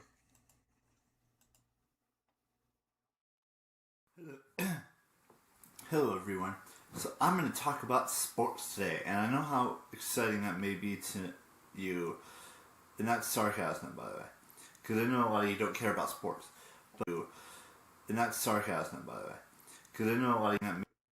Hello, everyone. So I'm going to talk about sports today, and I know how exciting that may be to you, and that's sarcasm, by the way, because I know a lot of you don't care about sports. But there's 3 things that are happening within the next, less than a month, basically. So, in 2 weeks, in 15 there's 15 games of the NBA season left to be played, which is only 2 weeks away, and then the playoffs start, and then we crown a champion of the NBA. There's also the Big boy. NHL. They've only got 12 games left of the regular season before their playoff season start. And then in college basketball, they've got like less than 6 days before Cicero, when he was looking at McHenry, he was making biscuits, with his claws out. Do you think he could sense McHenry as a prey animal? before the March Madness happens. So basically I'm here to talk about sports, everybody. And of course, I'm being sarcastic. every sport's kind of winding down. Or it's coming down to its last few games left of the regular season for both the NBA and the NHL, and March, and the NCAA men's basketball tournament stuff is about to start, and so that's what's happening on that front. But that doesn't mean that all sports are ending. Boit Madness. We got to wrap up Boit Madness. Thanks for the reminder. I was thinking the other day of doing some how when they get to the Final Four in the NCAA, they always have like a really cool, like a kind of like a pre-show where they go over what all's happened to that point and little recaps of who the teams remaining are, personality profiles. Because Major League Baseball, their season's about to start, and I'm really looking forward to seeing how my teams do when the playoffs start in 15 to... Thank you, XM Vibes. He wants to come back up again in the NBA, in 12 to 16 days from now in the NHL, and which teams I get for the March Madness, because I'm in a basketball college basketball pool this year as well. So these sports, some of this. And remember, he hasn't really talked about it much, but that pool that he's in, right, about the tournament, he had expressly said he was not allowed to participate in it. It's one that his dad is in as well, I think. Sports are starting to wind down, and then there's some that are starting up. And I'm looking forward to seeing how the baseball season goes. Have you ever seen the video where he is watching Grace, and he gets pissed off and starts like pawing the screen? Because we're 2 weeks away? Something like that. From when the season starts. Hey, listen, pal. We only started it in March. That's only March, April, May, June, July, August. That's 6 months. That's only half the year it's taken to get to this point. I believe it starts on the 28th of March. This is going to be the only Boit Madness. I was so dialed in as far as the field. I would have no idea how to do one next year. 27th or something like that, even though it's technically only 14. Yeah, one shining moment. 13 or 14 days away from now. But, I love to watch my teams. You guys know how much... I'm not, hugely animated on, my teams, but if they're not doing well, I'll speak my mind. But right now, it's, Well, the only people left in the tournament, it's Big Ben against the Heathen in their side of the bracket, and then the Bethadone Clinic versus Aphrodite Rose Starfire in the other. My teams are doing fairly well. I'm not going to say which teams those are. You guys should know that by now from watching these videos for the past 7 years of me making them, because I talk about my sports teams all the time, except for in college basketball. There's not really a team that I'm following full-heartedly as I am following the NBA or the What about NHL Stanford? or MLB or NFL or the football version of a college football, but NFL doesn't start until August. The NCAA football stuff doesn't start until like maybe August or early September, late August, something like that. And baseball starts in less than a couple weeks, but basketball and hockey, ice hockey, and college basketball are all coming to its close. The seasons are almost done. The playoff situations are starting to form. And it's just so much stuff's happening, and I wish I could share more with you about all my teams and how they're doing and how they're faring, but I don't want to jinx them, knock on wood. So I'm just going to leave it at that. This is a concept he confirmed, I think, earlier this year, or maybe it was last year, whenever we brought up the fact we wanted Sports Friday back, after he said he was going to do Sports Friday every day for the rest of his life, or every Friday for the rest of his life, and then he only did a few of them. He had said that the reason he wasn't doing them was because he didn't want to jinx them. But he didn't want me doing it either. Talk to you guys about sports. It's exactly what I did. I told you what's happening, and we're getting close to the end of the NBA season, basically the regular season. There's still like about a month and a half, 2 months of, or maybe even 2.5 months of, the playoffs that happen, and then you've got, same with the NHL. That once the season's over, the playoff season goes for about 2-ish months. And then baseball goes for like 6 or 7 when it starts on March 27th. I believe that's when the first game is. Now, I could be wrong, but I'm going to be following my teams very closely over the course of the next, 2.5 weeks to 2 months, basically. 2 weeks, 2.5 weeks to 2.5 months. So, that's all I've got for you guys today. I hope you enjoyed today's video. You guys know the drill. Keep it real. Bye-bye.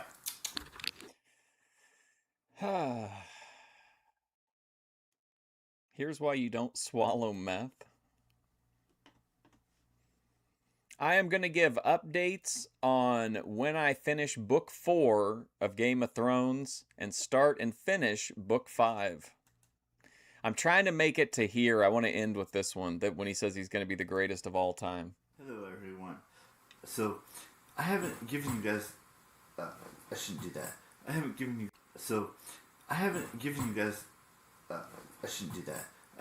guys an update on, the countdowns and the Game of Thrones situation in a while. And I think that's what we're going to do. I feel like we just saw a video about it. In today's video. Because I talked about sports yesterday, and I talked about, the season is coming to an end and another season starting. But that's not the point today.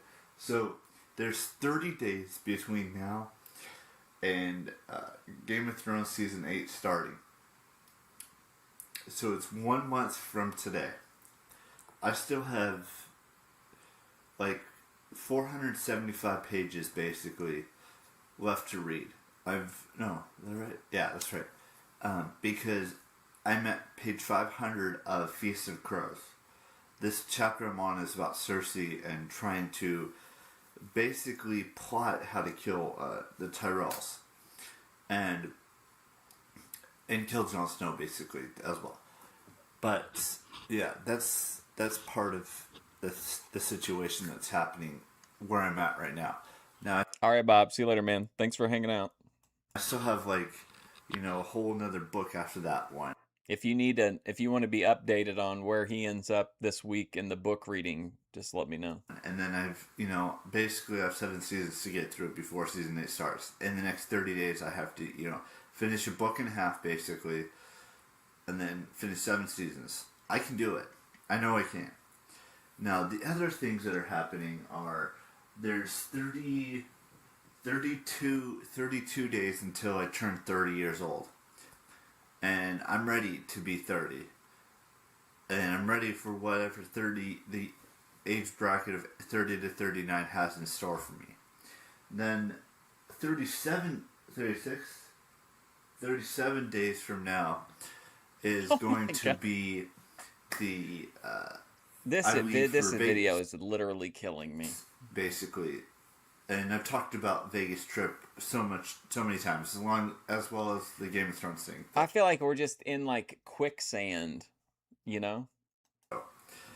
I'm almost, like I said, I'm gonna do whatever it takes. I also did finish a couple other things that I'm working on finishing as well. But this was just about, starting the countdowns and getting closer to finishing book 4, and maybe starting book 5 the next day or two, and then going from there. But I did finish listening to 2 podcasts, or almost 2 podcasts, that keep having videos every week, videos. I mean podcast episodes. So I've just finished listening to Grace Helbig and Memory Hearts. This might get weird. Episode from this week, and then I also listened to. I'm almost like halfway through the episode from Monday from Megan Rank's podcast. Don't Blame Me. And then, yeah, so I did finish those 2 things. I might start watching The Umbrella Academy today or tonight, depending on how quickly I can get through book 4, because I want to finish book 4 by tomorrow. That's my deadline for myself, is to finish reading The Feast of Crows, and then moving on to maybe even starting tomorrow or the day after tomorrow, that whole situation. So, with that being said, I'm gonna let you guys go. I know I repeat myself a lot, and I'm not gonna film as much. Actually, I'm only going to film what I think is going to be appropriate for Win Vegas. So you're not going to see me in the videos for Vegas. That's just going to be the truth. I'm going to be facing the other direction and showing you what Vegas has to offer. There might be little tiny clips here and there that you see my face, but for the most part, it's going to be me. I think that's the better situation. He's going to be more comfortable. He's going to be more likely to film. But I don't know. Do you guys think there is any... Do you think the Vegas trip is going to happen? Filming the other direction. And it's going to be on my phone. It's not going to be on this camera. Just to let you guys... fill you guys in on that. And hopefully, in the next 37 days, I can get some socks, some underwear, to finish packing the suitcase that's sitting underneath my foot. And just start getting... I pray to God the next 37 days will bring socks and underwear. Things put together for the trip. As much as possible. Getting a memory card for my phone, so I can, film stuff for you guys. Tiny little clips here and there of the whole Vegas experience. Scott, are you saying you don't think that he's gonna go to Vegas? The only thing that makes me think it might happen is because it involves his family. And if he's making the trip like it's about him, and it is around his birthday, but I feel like if the other people are in charge of it, maybe it might actually happen. But yeah, that's just what I'm thinking is going to happen for the whole Vegas trip, but I have to get through the next 37 days before... Where are we at? Oh, see, look, we're moving out now. We're on March 15th. That's what I'm talking about. That can actually happen. So with that being said, what kind of a manhole? Like I said, I will see you guys tomorrow. You guys on the drill. Keep it real. Bye-bye. A manhole, if you will. Wow, multiple Eric McHenrys and then a chick caught giving a blowjob in a driveway. Okay. I started a new show on Netflix called, okay, here we go, the follow-up on Umbrella Academy. Okay, all right, yeah, we're going to end with the greatest of all time video, which is 10 minutes long, Jesus. Everyone, let's get this away. So, tonight I watched 3 episodes of Cicero. The Umbrella Academy, which it's a very good show. Don't get me wrong. I still have 7 more episodes to go before I'm done with the show. I'm about to start episode 4, and tomorrow I think what we're gonna do is watch 4, 5, and 6, and be done with it, and then move on to 7, 8, 9, and 10 by Sunday. No, by Monday next week. Tomorrow is St. Patrick's Day, so everyone who is Irish, I actually am wearing green right now. Everyone who's Irish, happy St. Patrick's Day, but I will do a special, happy St. Patrick's Day thing tomorrow. But yeah, so in the first 3 episodes, I kind of was a little confused, and then I got the hang of the whole premise of the show. It's basically where X-Men, it's like X-Men, but not completely like X-Men. There's 7 kids that were born in succession with each other who weren't conceived to begin that day, and their father died, and they had to go to his funeral and stuff. And one of the kids doesn't have any special powers, but the rest of them did. One has died, so there's 6 left. For anyone that's seen the show, is this a good summary? And yeah, so that's basically the premise of the show, and so far it's good, and I can't wait to see what the next 7 episodes I have left to watch are, and hopefully they're good episodes. And then after that, I'm gonna head into the next show, and maybe the next show will be the Game of Thrones. I'm hoping that it's Game of Thrones, because it'll probably be, by the time we get done with Umbrella Academy, it'll probably be close to I'll probably be close to being done with at least the 4th book, and maybe halfway through the 5th book. But who knows how it's gonna work out just yet. I've got 3 dress shirts I'm looking at right now that you can't see, that I'm gonna take with me on my trip. There's a 4th one, but I'm bring it out until we get closer to the actual event.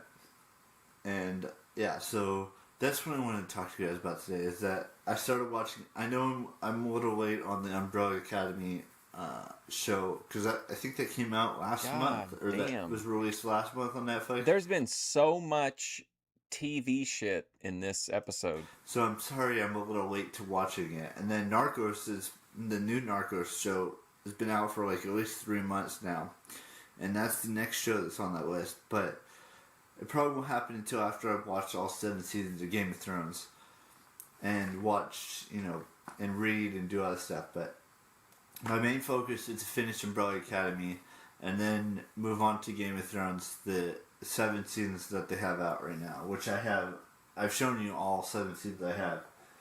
So I'm gonna try to tackle these shows as much as I can, and tackle these books and whatever else I can do to prepare myself for the Game of Thrones season 8 premiere. That's 20-something days, 29 days away from now. But yeah, so I just want to let you guys know that I did start watching Umbrella Academy. I'm on the 4th episode now, and there's 10 episodes altogether in the first season. So there's 7 episodes left for me. Other than that, you guys know the drill, and I will see you tomorrow with a brand spanking new vlog. Bye-bye. I can see why he decided to cut back to 1 video a day if this is where we're at. All right, let's end with this one. This looks fantastic. I am going to be the greatest of all time when I retire from YouTube in 43 years from now. Buckle up. 10 minutes. Hello, everyone. So, I was thinking about this as I was, watching the 3 episodes of Umbrella Academy that I was going to watch tonight. And everything else that I've, done in the past. And it got me to realizing, what is going to be my legacy? What am I going to leave behind when I'm not asking you guys. I'm going to tell you what I think is going to happen. And the legacy that I leave behind on my YouTube channel after 50 years of doing this. Because I plan on doing it until, for the next 50 years. So that's Well, yeah, this was what I was kind of, maybe he'll get into how he wants to be remembered, or how he'd like his work to be viewed. 43 more years from now that I'm going to keep doing this. What in my eyes, I know what I wanted this channel to accomplish. And I want to be known for the guy who broke barriers, who broke, records, and He wants to be the barrier of bad news. who became the best there was, the best there will be, and the best there ever was. Oh, come on, McHenry, really? Dropping Bret Hart in the promo? Who barriers, who broke, What's up? It's me. records, and who became the best there was, the best there will be, and the best there ever was. Or I shouldn't be quoting Bret the Hitman Hart now, but anyway, so like quoting Bret the Hitman Hart now, but or I shouldn't be quoting Bret the Hitman Hart now, but anyway, so like I want to say someday when I'm done, I want the record When I'm dead, done. for the most consecutive daily vlogs in the world. And it's going to be mine. I can feel it in my heart. Okay. I can feel it in my brain. I can feel it in my soul. I can feel it in my gut.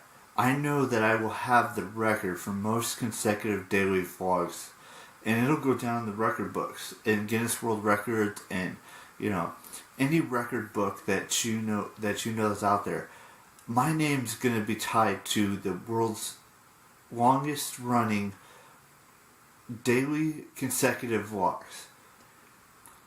And my plan, I've said this before, my plan is to make Charles and Shay happy and proud to be a daily vlogger. Now, I know I still, have, for Shay, to pass Shay, I still have 2,600 or 500 and like something left to pass him, because this is day 550 consecutive daily vlog. Now, the other numbers that I want this channel to be consistent is, we're gonna reach 10 years of daily vlog, or not daily, 10 years of YouTube in the next 3 years. I want to surpass that. I want to do 50 years total and then cut it off. Okay. Not cut it off meaning like I want to retire after 50 years of doing this, daily vlogs and stuff like that. And in those 50 years, I want to do as many adventures as I can possibly have on this YouTube channel.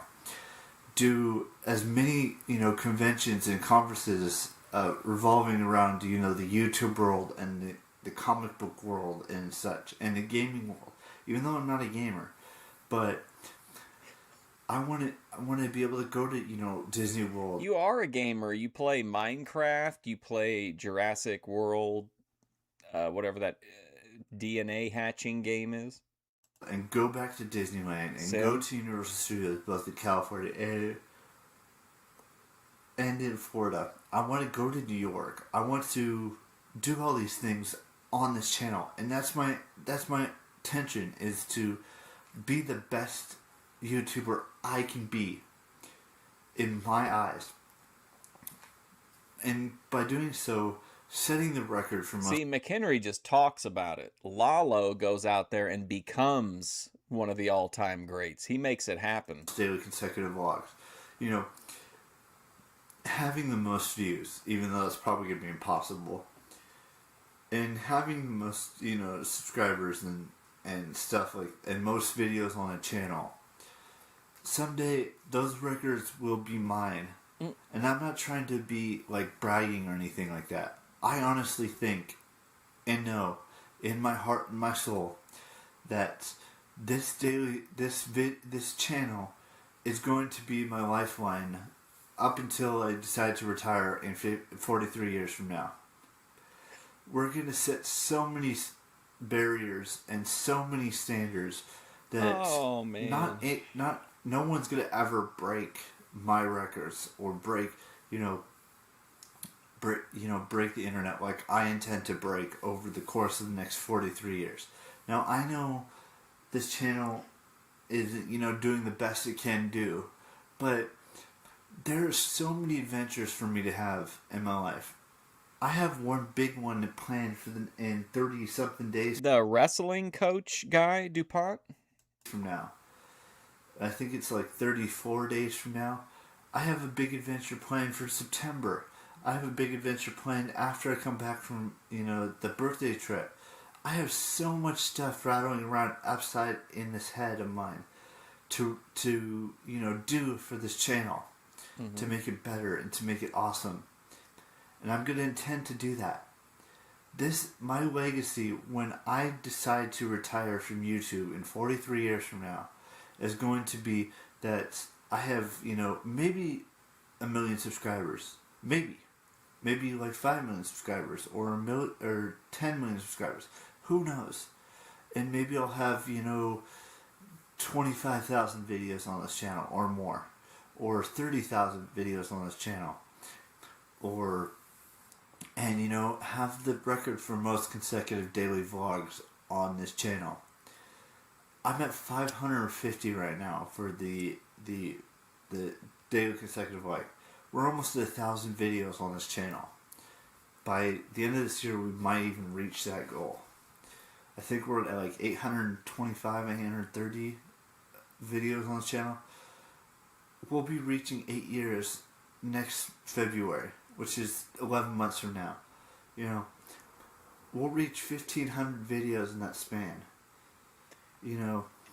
And we'll even reach, who knows where Be weird if you just kind of forgot about him, like eventually, I don't know, people will stop watching him, or like I'll stop covering him maybe. I doubt it, or I'll die or something, and then imagine like just remembering McHenry out of the blue, like after years, and then like going to check on him and he's just doing the same thing he's always done. Where this stops.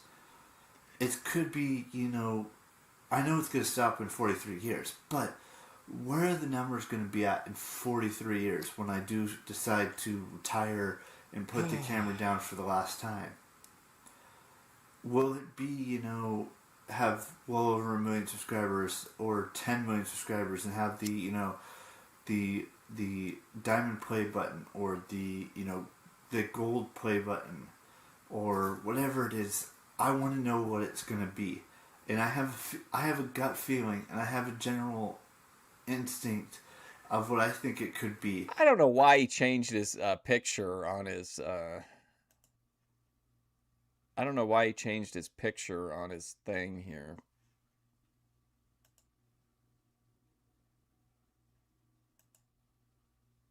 Look at this picture of him. He had the same one, I think, since his channel started. And then I think somebody told him in the comments that they didn't like it. But this picture that he changed it to, you just know from the picture that it's going to be good content. Oh my God, look at this. 5 years from now, he says, I know that I'm a joke and a lot of things to all of you. And I'm okay with being a joke.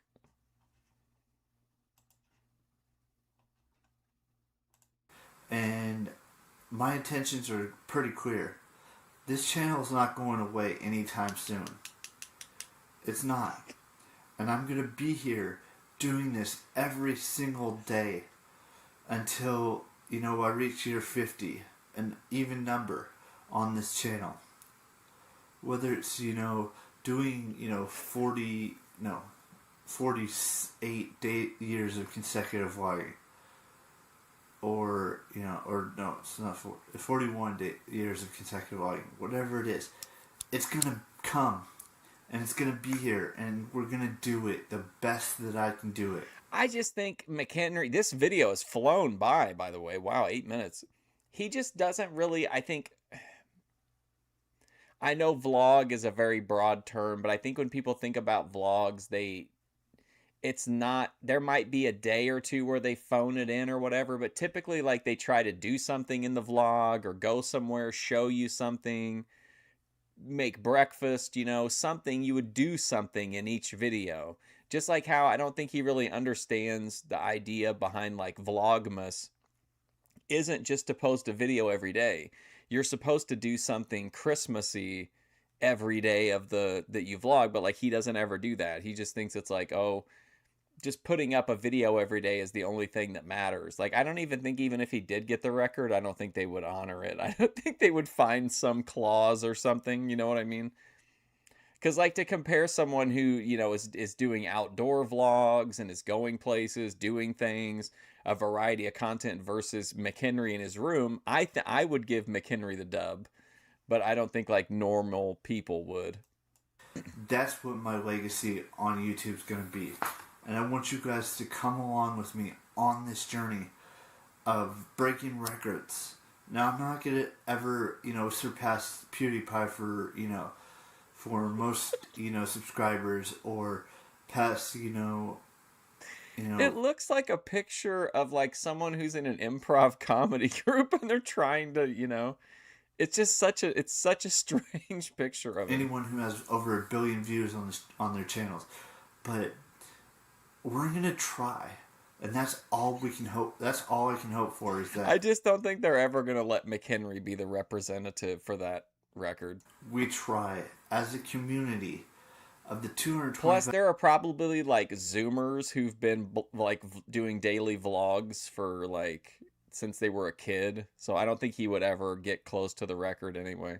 That already subscribed, who've known me for the past. What's up, Jumpman? 7 years of me making videos for you guys. Well, even though it's who's not the promo on? I still make videos.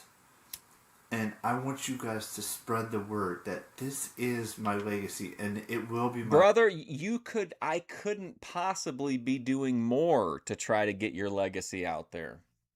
Legacy until I call it quits at year 50 on YouTube. So, spread the word. Because there's going to be many adventures that I have part of my YouTube legacy. And how I get passed down from... you know, my daughters, my sons, you know, my future grandkids, they're my great grandkids and my you know nephews and nieces and such. So that's what I would be leaving behind when I reach year 50. And I hope you guys think that too, because that's the most important thing is your guys' input. Now I know I don't listen to it sometimes, but there are going to be days where I'm going to do things that you guys want me to do that don't consist. I will occasionally do something that my viewers might be interested in. And he's being sincere. Look at this great pose too. Editing right now, as of right now. But this is what my legacy is going to be. This is Maurice Cheeks. What I'm gonna leave. Wasn't he like a basketball player? Behind when I finally retire. Remember that TNA wrestler Cheeks? At 50 years of being on YouTube, which is still 43 years away. You guys know the drill. Keep it real, and I will see you tomorrow. Bye bye. I mean, I think it was a little soon after the retirement of Charles Trippy, but. I feel like, well, wait, let's see. How far did we get in? We're on March 17th, so we covered, 2 weeks? That's an improvement. We were at, like, either just breaking even, because the videos were, 2 videos a day, or getting, like, a couple days ahead. But I feel like we're moving forward. I think we got a couple weeks in this time. And then next time we should be able to cover even more ground, since there's only one video. All right, I'm going to go, though. I will probably be back this afternoon, maybe with some VHS content. I also wanted to do a stream about Lake Tahoe, and then I saw it was in the news recently, too, because of the water is drying up, and you can see shit down at the bottom that you couldn't see before. And I've had a video in the queue for a long time to watch kind of about that, but it's from, like, way back in the past. But anyway, thank you for hanging out for McHenry. I appreciate it. Like I said, I'll probably be back this afternoon, but if for some reason I'm not, I'll be here in the morning for XPW. But thanks again, and hopefully I'll see you soon.